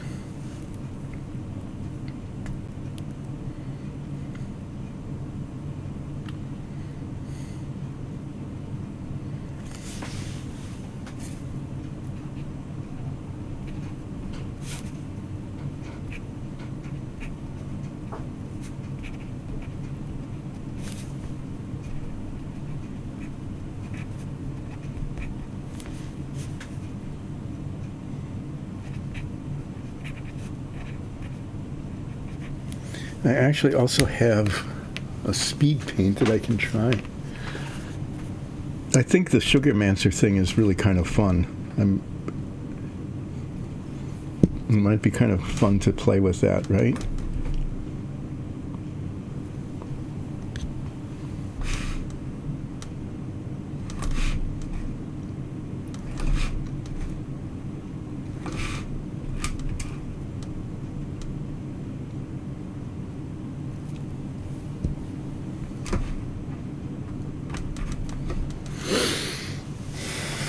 Hardened leather.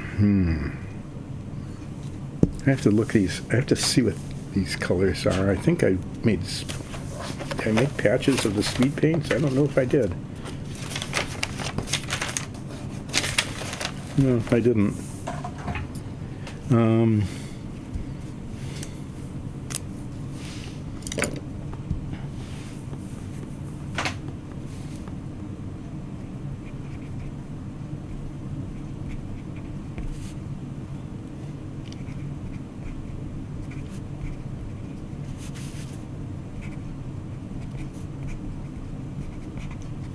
There, I've got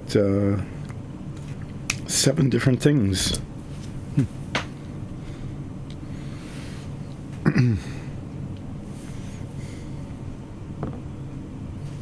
Let's see how they turn out.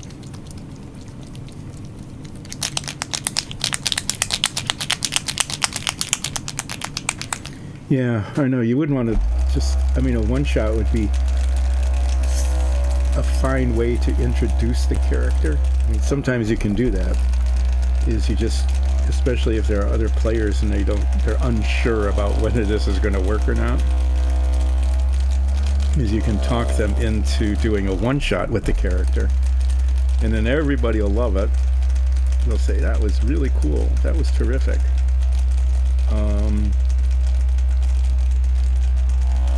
And then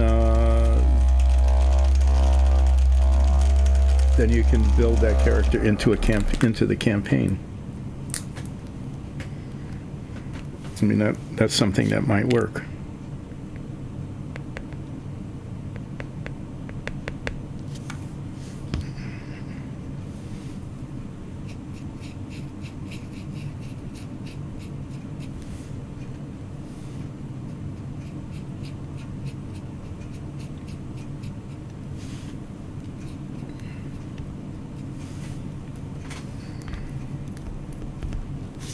How's that look? It's not bad. Umber. It's dark brown.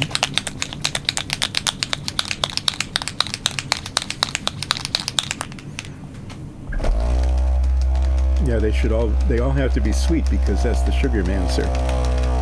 Right? So you can make cakes, pies. There's pies. I don't know. Is it mainly about baking, or would you do jellies and jams as well?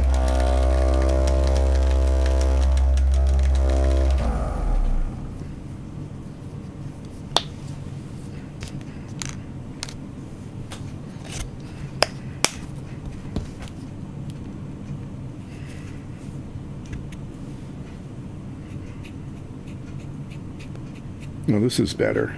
The dark brown is definitely better than the umber. I like the looks of that.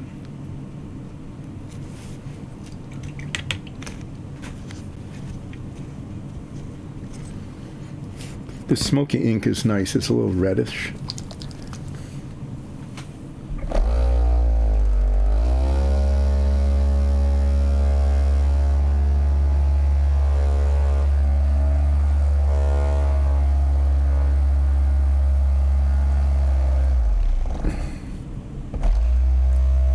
Right, you were you went to school to learn about baking.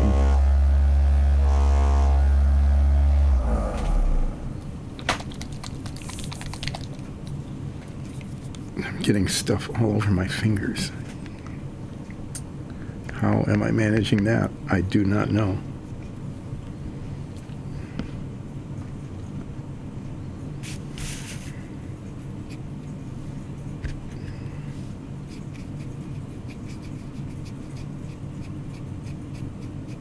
See, that adds a lot more color to it.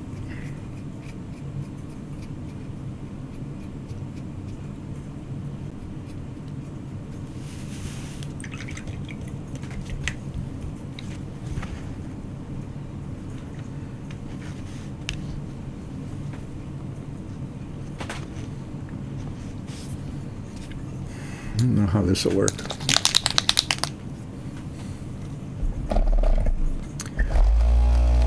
Oh, thanks. Actually, I don't need to worry about that. These are acrylics, so it's all water-based paint. When I do spray painting, though, I usually wear a mask, because what I find, even with an airbrush, but especially with the spray cans, there's this fine aerosol mist of paint that it's not even the fumes from the solvent. I mean, that's one thing, but there's actually just particles of paint flying everywhere, and so I will frequently wear a mask if I'm spray painting, because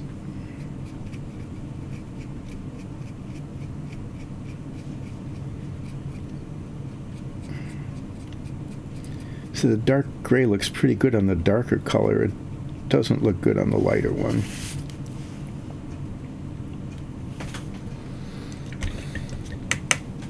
Yeah, because I don't want to be breathing in all those little particles of paint. Whoa, okay.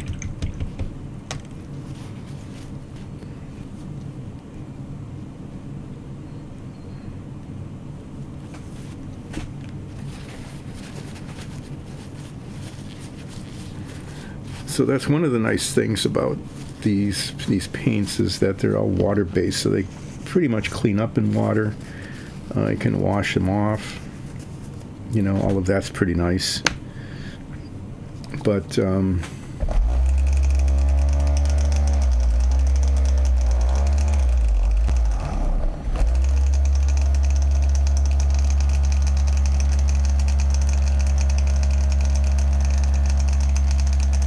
you did have practice, yeah.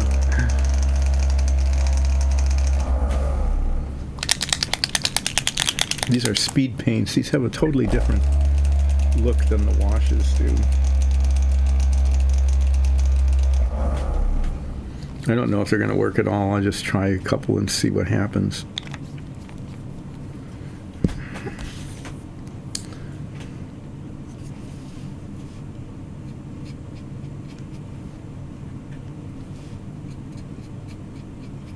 This kind of yellowish. It's kind of an interesting, it gives it kind of a reddish look. It's not bad on the, actually it's kind of nice on the dark one. Okay, well this is an option.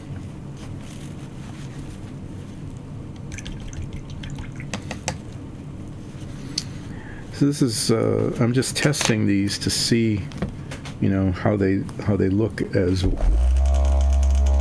washes to liven up the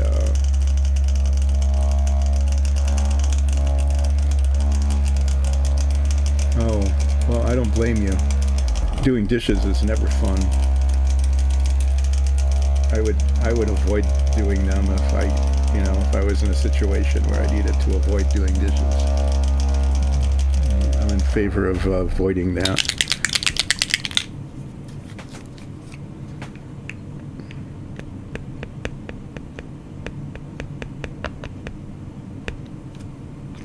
Pellet bone. So it's good to test these because sometimes they're surprising. This is very yellow. I'm not really liking that much.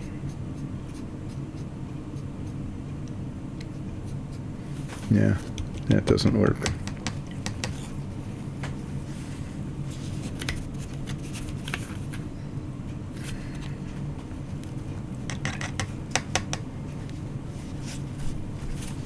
And then hardened leather. One would think that hardened leather would work really well. Okay, thanks for dropping in. And good luck developing your Sugarmancer wizard character. I'd like to hear more about how that goes, because it sounds like a lot of fun.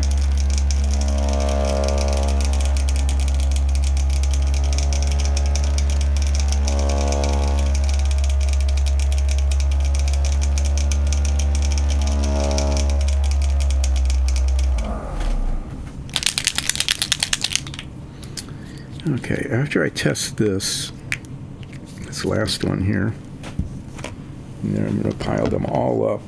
They're all in a pile here where they're very much in the way, and I can knock them over by bumping into them. That's always an important consideration. Is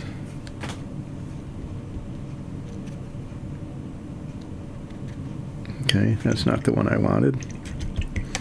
I forgot which one I put out. Must be this one. Well, that's really red.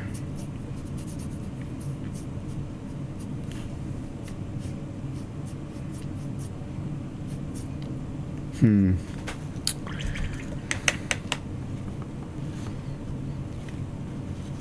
to clean this brush, I'm going to take a break. I need to take a quick bio break. This is a good time to do it while those are drying. And when I come back, I'm going to put my head magnifiers back on and do some more touching up on these bits that I've been painting.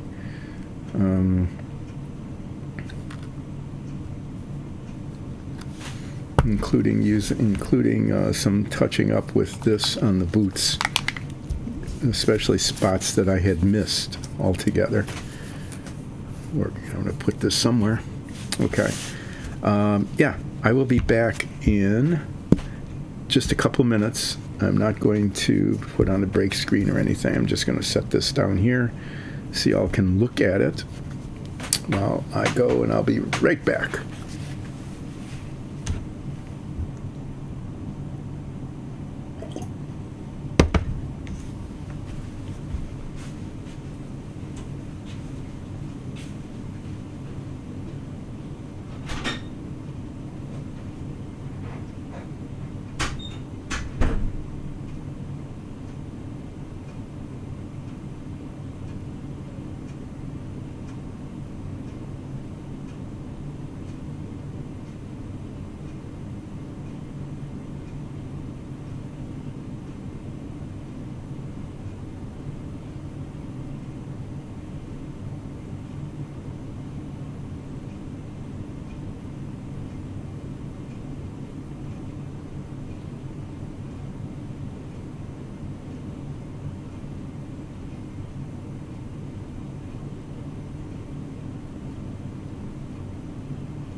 Okay. I'm actually going to start with the chrome paint. This is the shiny bit for that, the undercoat for the armor. I'm going to start with that. There's just so many places that need touching up, and actually more than touching up, there are several places that had never been painted to begin with. Like whole areas I missed.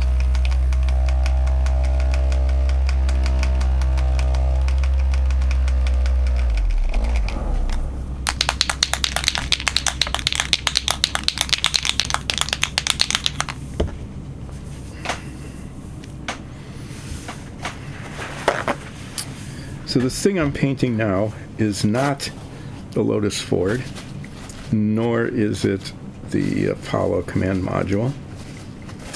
It is my character from the Dyson Dungeons D&D show, Ulseth Ralph. And as a Christmas gift, I was given what is a very much enlarged version of my character's minifig. The minifig is about a quarter of that size. It's way smaller.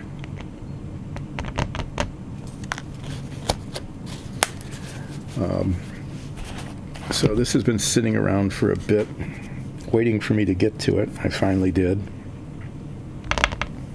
because there were some breaks in the action.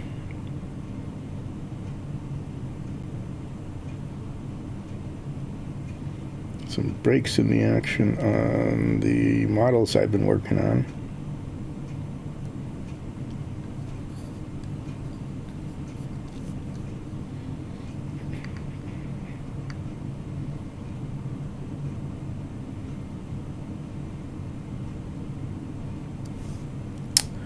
And so I started working on this, and as is usual, everything takes longer than I would think it would otherwise, usually. Because of, places I missed that never got painted. Like I'm painting behind the boot now. Things that need to be touched up that I didn't know needed touching.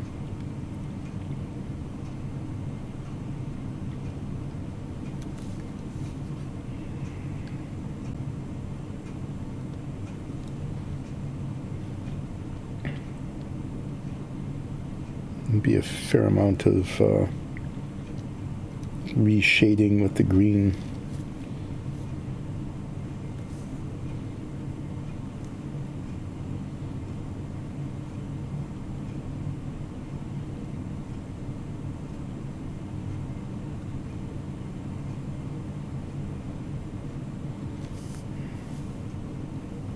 Guess there wasn't as much of it as I thought there would be.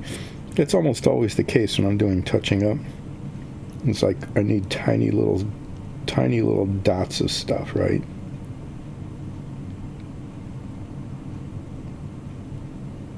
It looks like a lot, but then when it comes time to actually doing it, just a dot, and that's it, and it's done.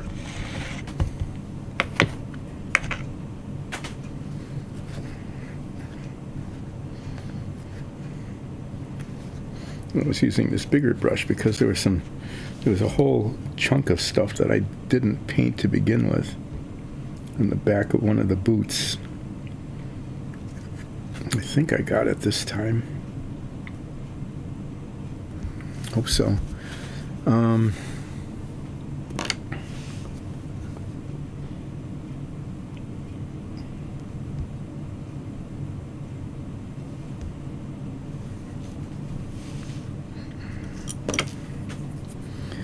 I still have some of this paint out and it's still working, so I'm going to use this color next.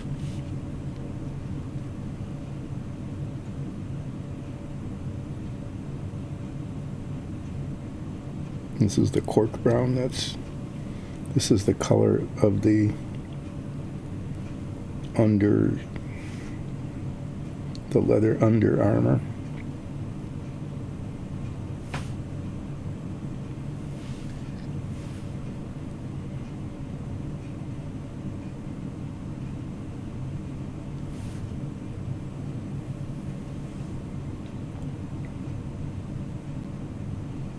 And the last color is the darker leather for the straps that are holding the metal armor on.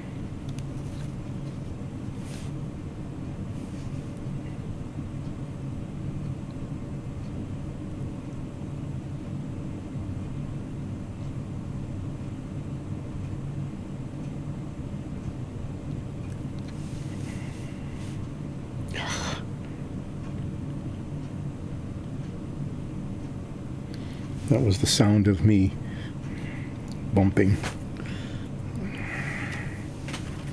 a little spot.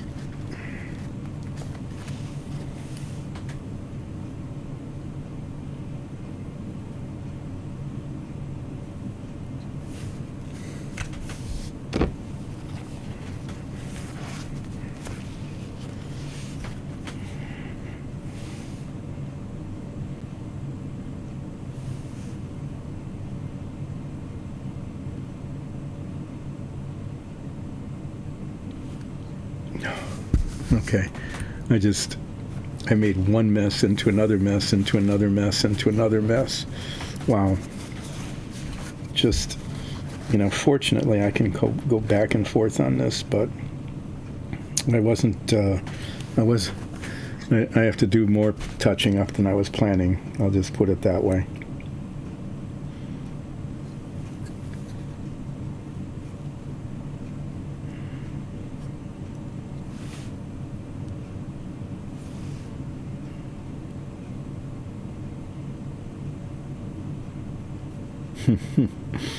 Well, yeah. So just like one blob after the other. It was a cascade of messiness. Just that. I don't know if anybody watches races, but NASCAR tends to be like that. Is that there'll be an accident and they have to clean it up, so they yellow flag it and everybody's driving slowly, and then they restart and they're all bunched up together and they bang into each other and there's another accident and another one. And sometimes it just like goes on and on and on, where one accident breeds another accident breeds another one.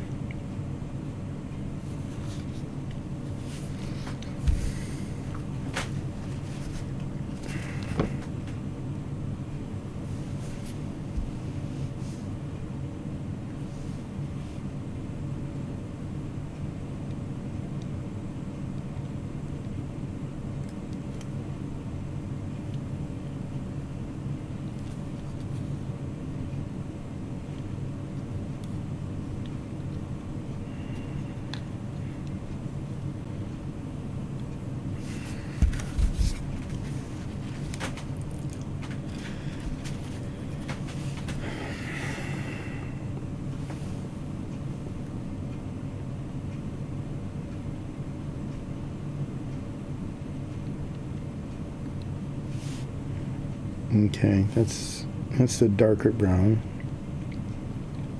It's the darker brown there that needs to be fixed.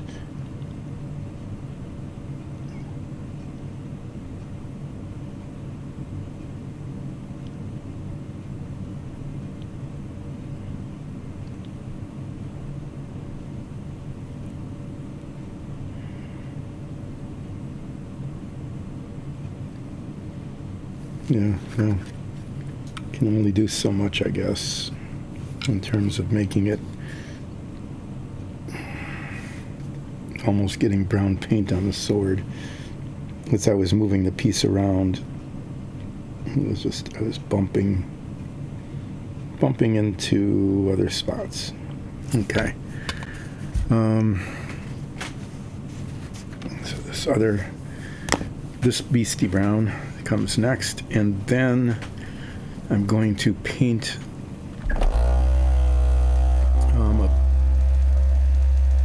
I've got time, a base coat on the cape.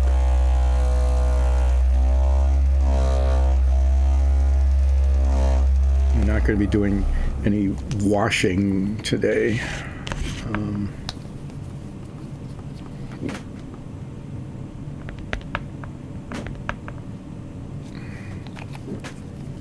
going to keep these paints out. I should be putting those away, but then I won't remember what color I used, and I'll have to start over. I have done that in the past where I had forgotten what color I used.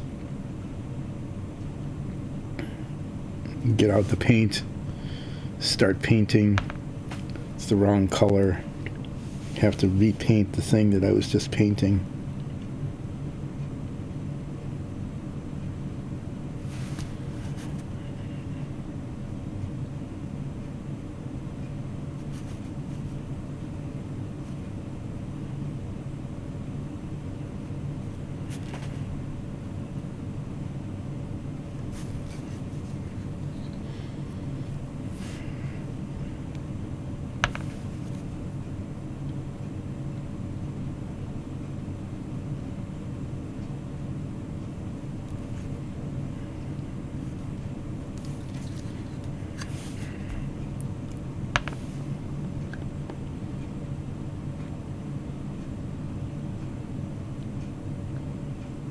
So over the weekend, I will be spray painting green on the final part,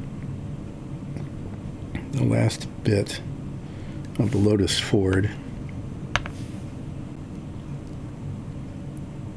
And if that works,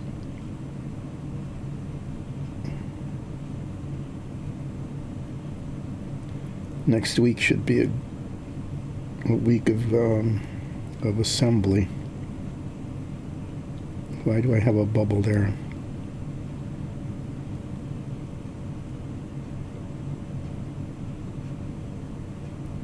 And that'll be pretty good to get to be putting that together. It just all depends. It all depends completely on how the painting turns out on the nose of the car.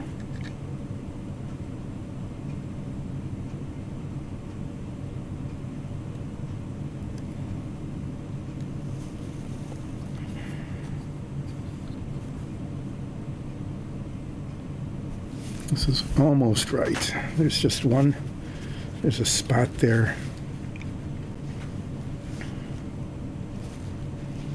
It requires this color of paint right here.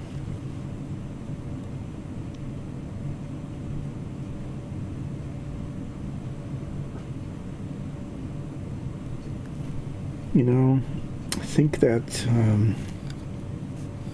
it's really pretty good. You know, I can't really do too terribly much better. I don't think, no matter how much time I spend on it.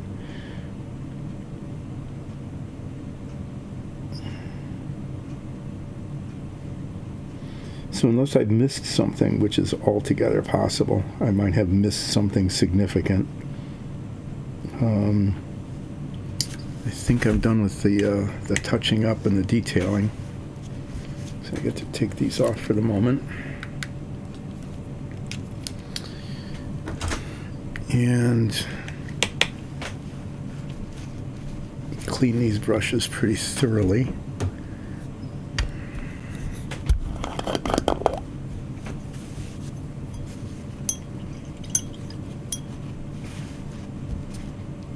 Yeah. Usually water is enough, but sometimes you just need a different solvent. And then there's the putting on of the bristle cover. There we go. I didn't ruin it. That was good. Let's see if I can not ruin this one. So many times I put on the bristle cover and have splayed out the bristles.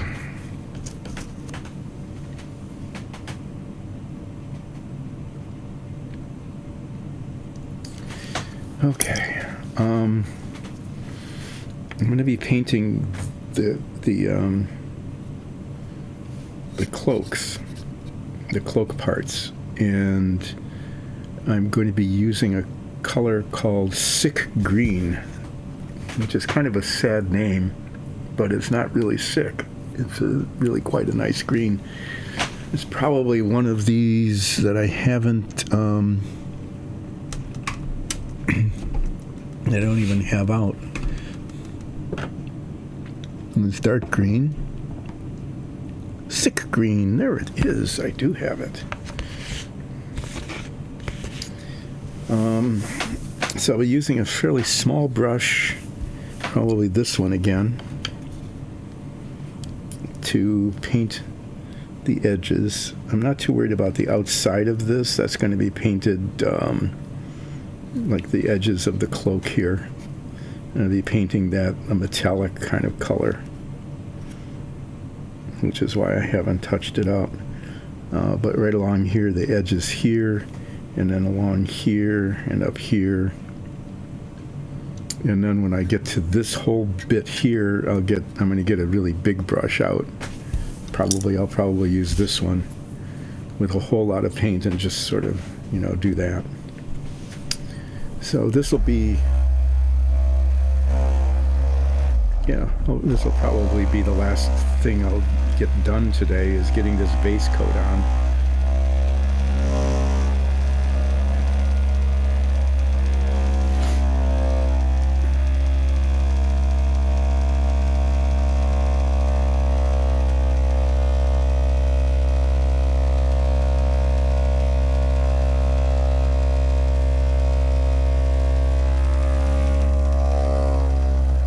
Yeah, these paints, the greens and the browns especially, the pigments will separate from the solvent, and they need a huge amount of stirring.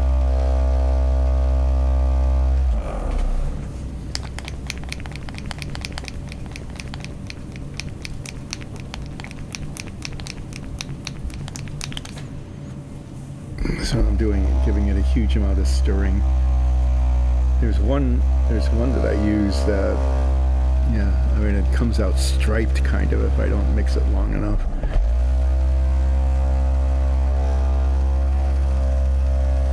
All of these paints have their little personalities. The greens and the browns, the pigment will separate from the solvent. The yellows and reds will be translucent.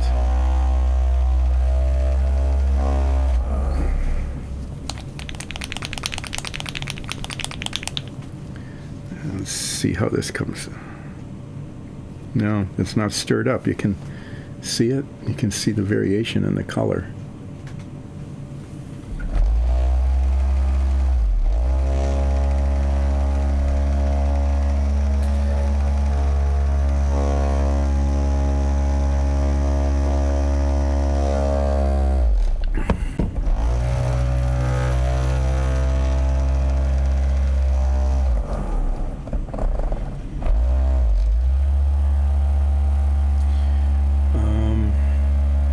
Yeah, so the Lotus-Ford was coming along, and then I taped up the nose, and the taping didn't work.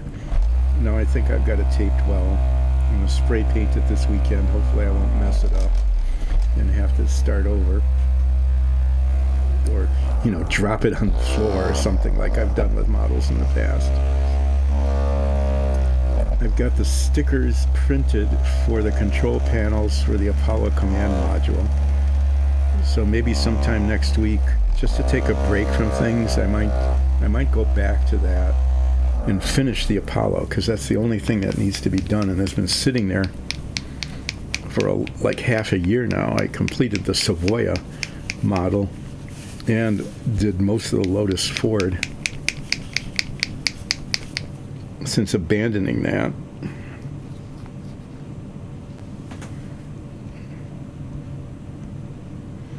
Okay, well, it seems to be stirred up enough. I'll be needing more of this, but I'll squeeze more out when I get to it. I'm just going to paint this bit first.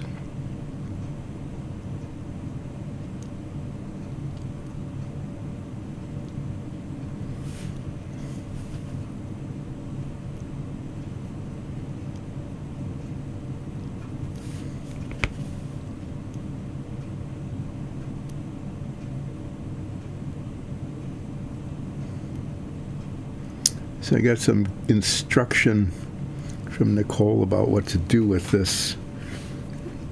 This is supposed to be base coated in this color.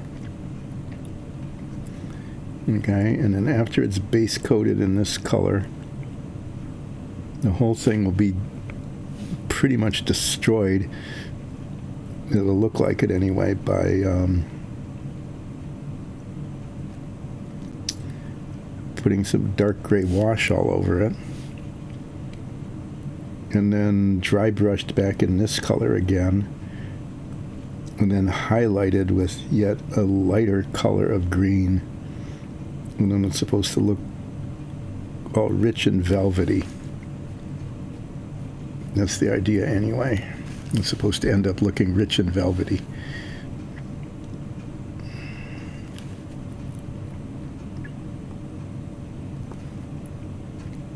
So we'll see what happens, because I'm not very good at things like dry brushing. You know, a real standard and important technique in any kind of painting. I mean, I've done it, and it sort of works. But some people are just like, it's second nature to them. It's just what they do. I've had, you know, moderate success.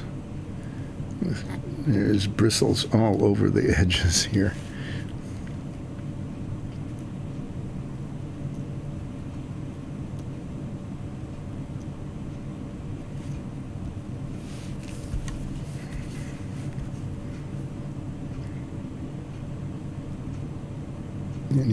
I need to do some brush trimming.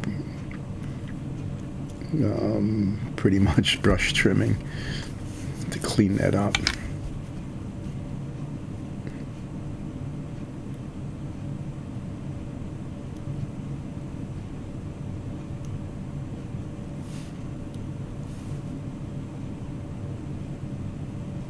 I probably should do that now, but I'm too far along here.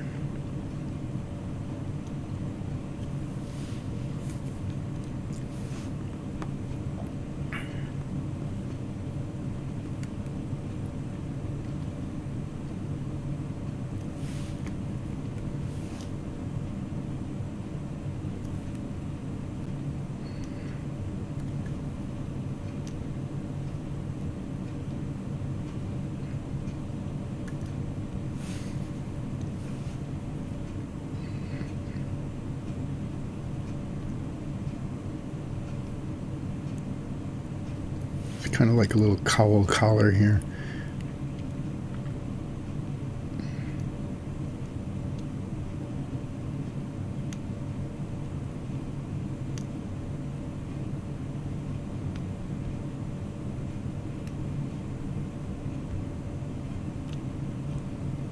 Get the paint down in there.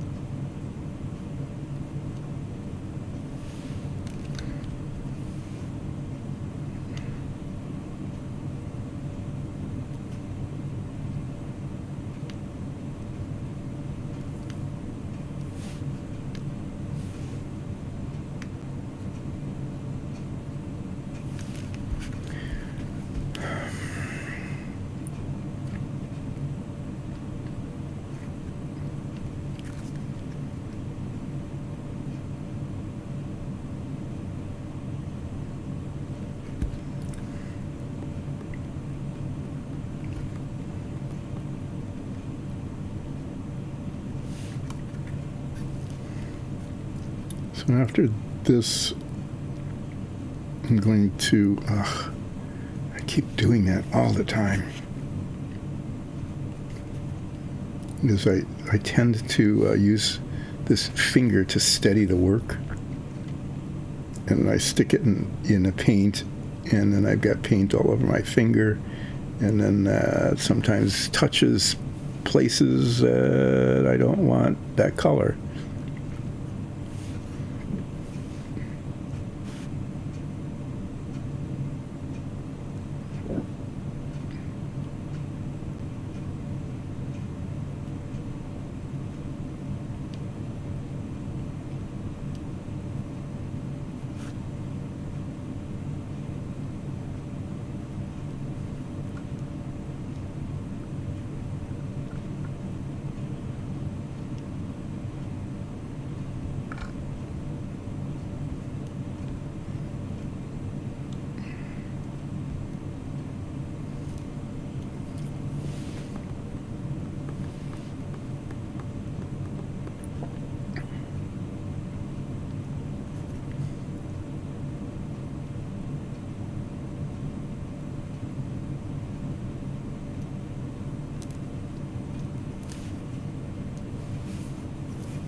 Okay, I'm going to use this small brush to get the paint inside these curly cues. Those are going to be painted metallic later, but it needs to be green inside.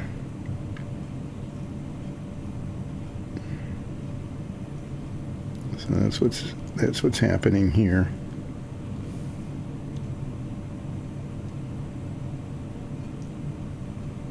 And I need the small brush to do that, to get it in there.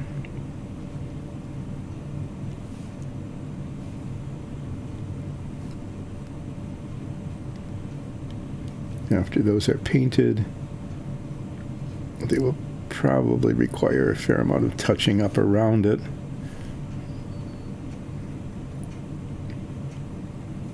It almost always happens is that the edges are not perfectly done.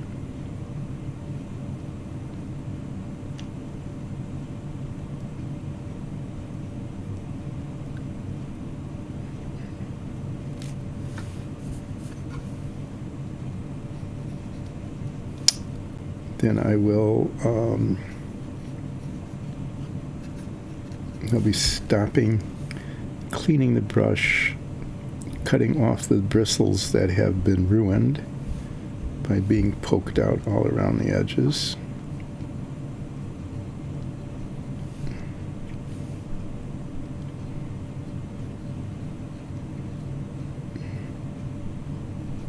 And then I'll be getting out a brush with lots of bristles and painting the rest of this green color so that it will be base coated.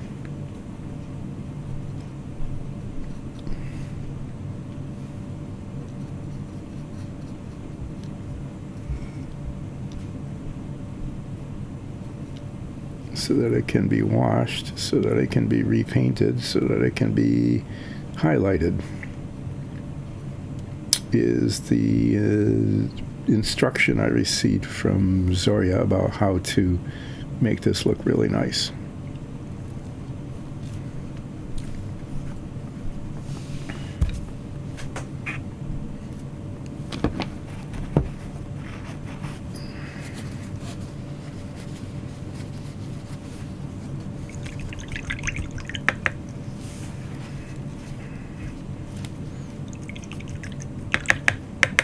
Get some of the green paint out of this, and then I'm going to get these clippers, and there's these stray bristles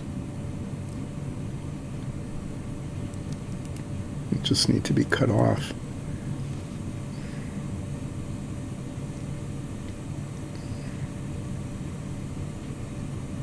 My brushes keep getting smaller and smaller because of this process of messing up the bristles,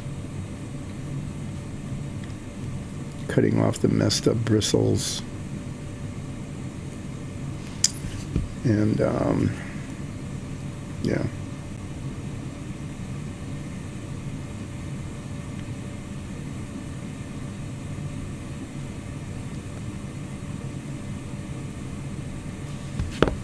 This brush needs a thorough washing.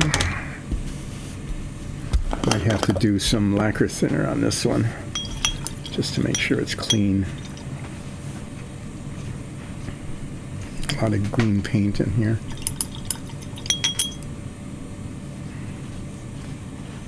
Which I don't want coming out later with a different color.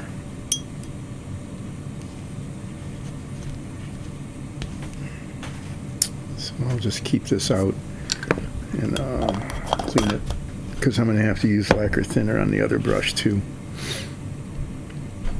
Okay. So let's see how far this paint goes before I need more.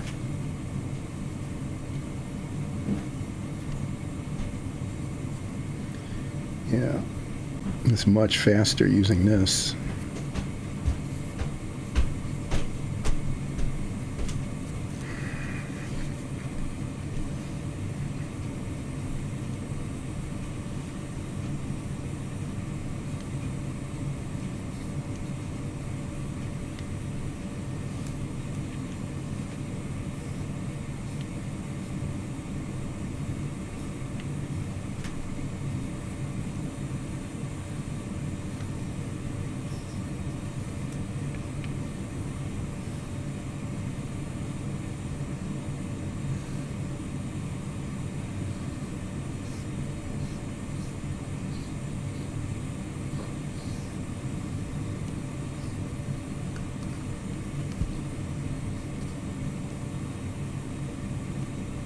So the edges of this are going to be painted metallic. And I think I will be painting those before I do the wash, because it's hard to touch up the wash. So if I get the metallic paint onto the green with the wash on it, if I do that, then I'll have to start over pretty much with the base coat and everything. So I'm going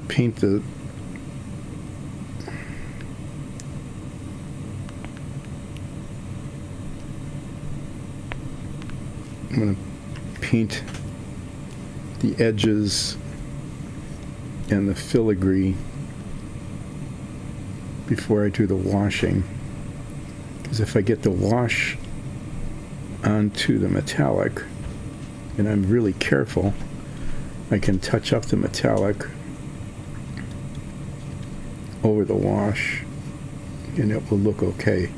So it's like I can do it in one direction but not the other.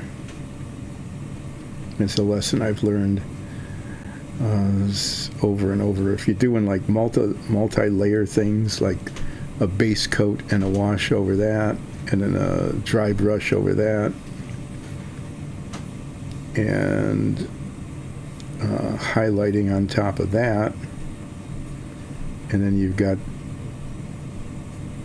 detail painting, and it gets on top of that, you've got all those multiple layers, and they can't be fixed. They have to be redone. On the other hand, if the wash and the highlighting and stuff gets onto the little bits of the metallic, like on these edges, then I can get the metallic paint out, and if I'm very careful, touch that up without getting it onto any of the rest of it. Okay. Almost knocked it into the sword. That would have been bad. So this is pretty much base coated now, and yeah, and then I just stuck my fingers in the wet paint. Yay, that was nice. That was very clever.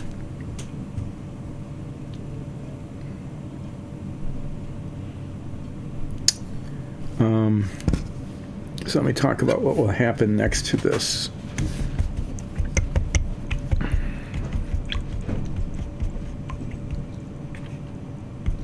mean, other than trying to get the green paint out of the brush.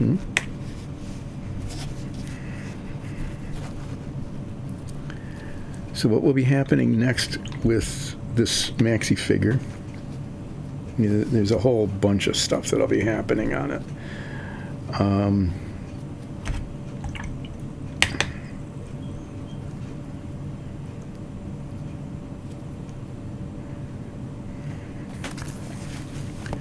One is like taking a little brush and seeing, oh,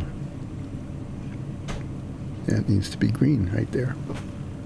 Doing that, okay. Other than cleaning the brushes, which needs to be done next.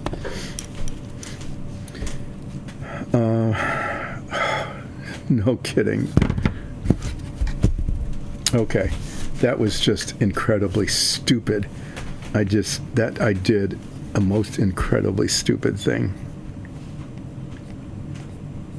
The kind of thing you expect to see near the end of the stream is I picked it up and right in the wet paint. I mean, just grabbed the wet paint, right? How could I do that even more than I did? That was just amazing.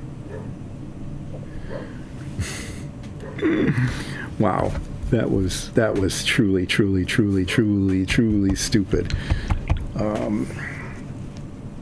Yeah, really fine way to wrap things up here today.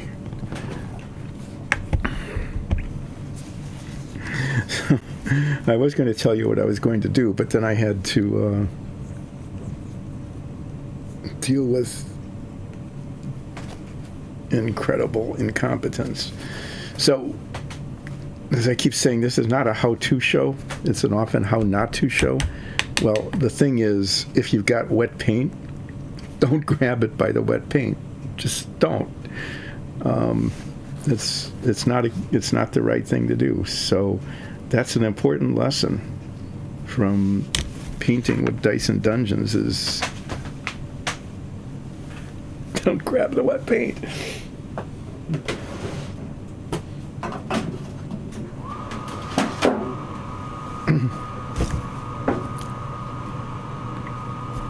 grab the not painted part.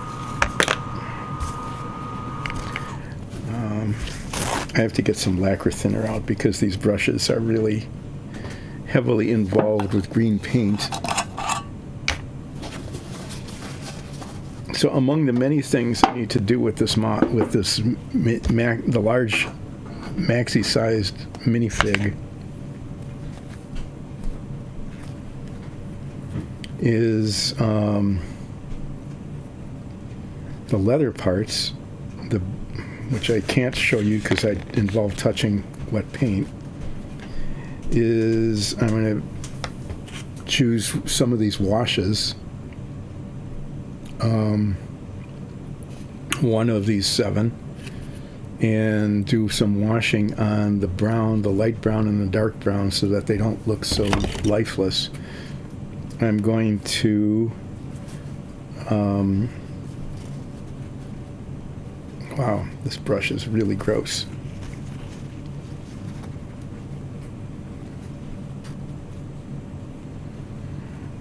Get the green wash, the thinned out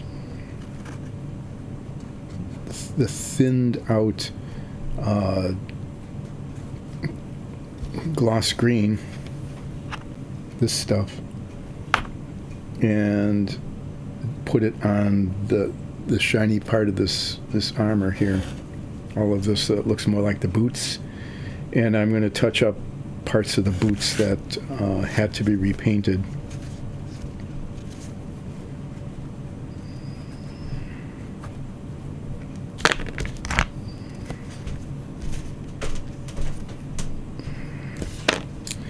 I'm going to, so that involves, some sort of brownish wash on the brown parts, dark gray wash goes on the things I just did now.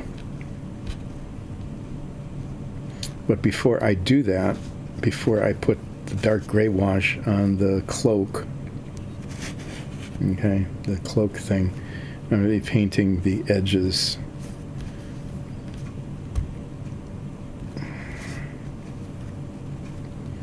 And I'm not sure what color. I might, instead of using the metallics, okay, instead of using these metallic paints, what I might do is I might get the Viejo metallic out. I might paint them gunmetal. I'm not sure. I have to take a look at the colors. I don't do that yet. I've got a little bit of time. But while I'm muttering about what I'm going to be doing next, I want to remind everybody to watch our Dungeons and Dragons show, which is an amazing thing, and you need to watch it because that's why this stream exists. As a spin-off of painting dungeon tiles for. I did it again. I need to get a bigger one. What's this? I'm just going to use this. There. It's less likely to damage it. Yeah, watch our show. Do that.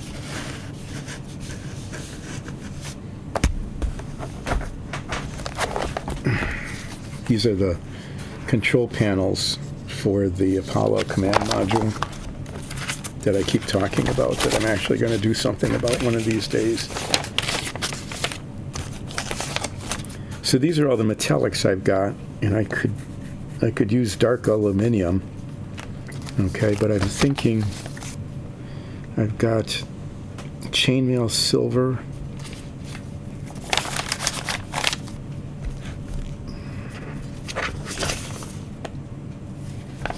but I've got this gunmetal, which is a darker color. It's got a little bit of blue in it.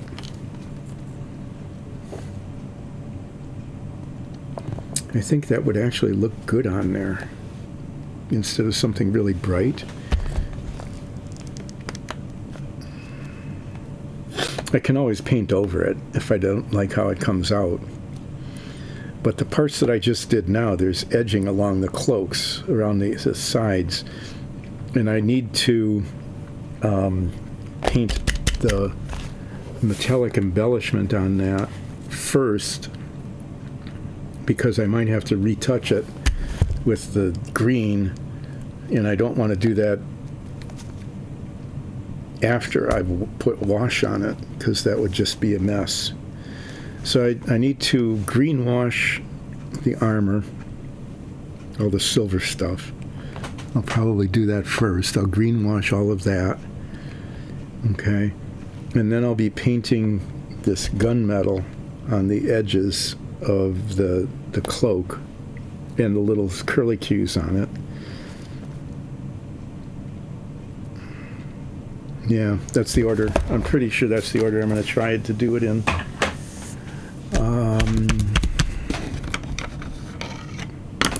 There. So there's this, and then I've got this to spray paint. I'll do that this weekend. And yeah, I made a huge mess today. That was just a nice job making a mess.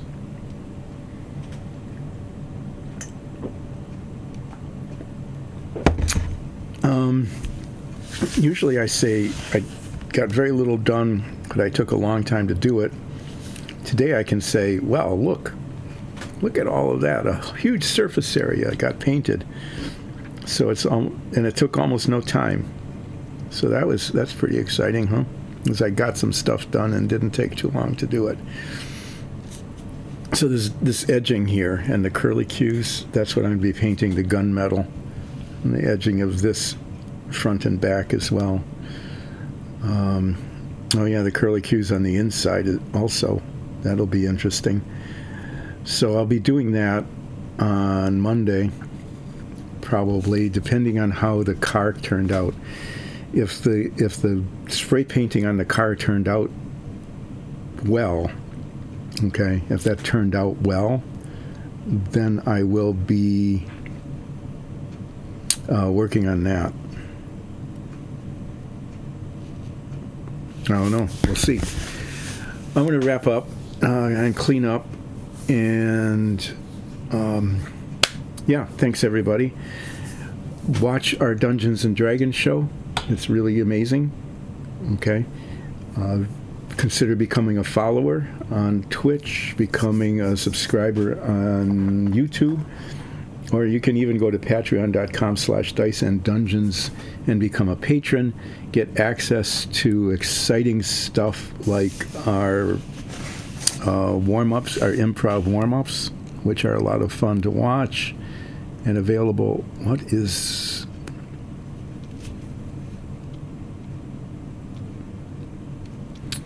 I don't know if I missed a spot there.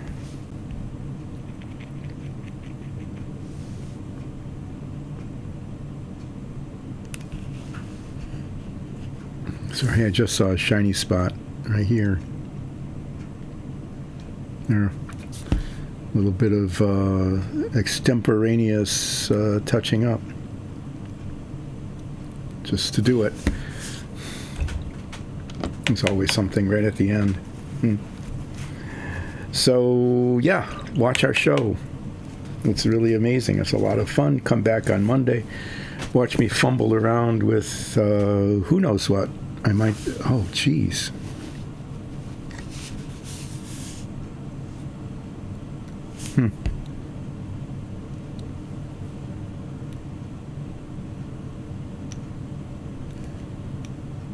Yeah, I might be, making some really good final progress on the Lotus-Ford, or I might be in tears because the spray painting turned out to be terrible and I have to start over with a lot of things or try to fix it.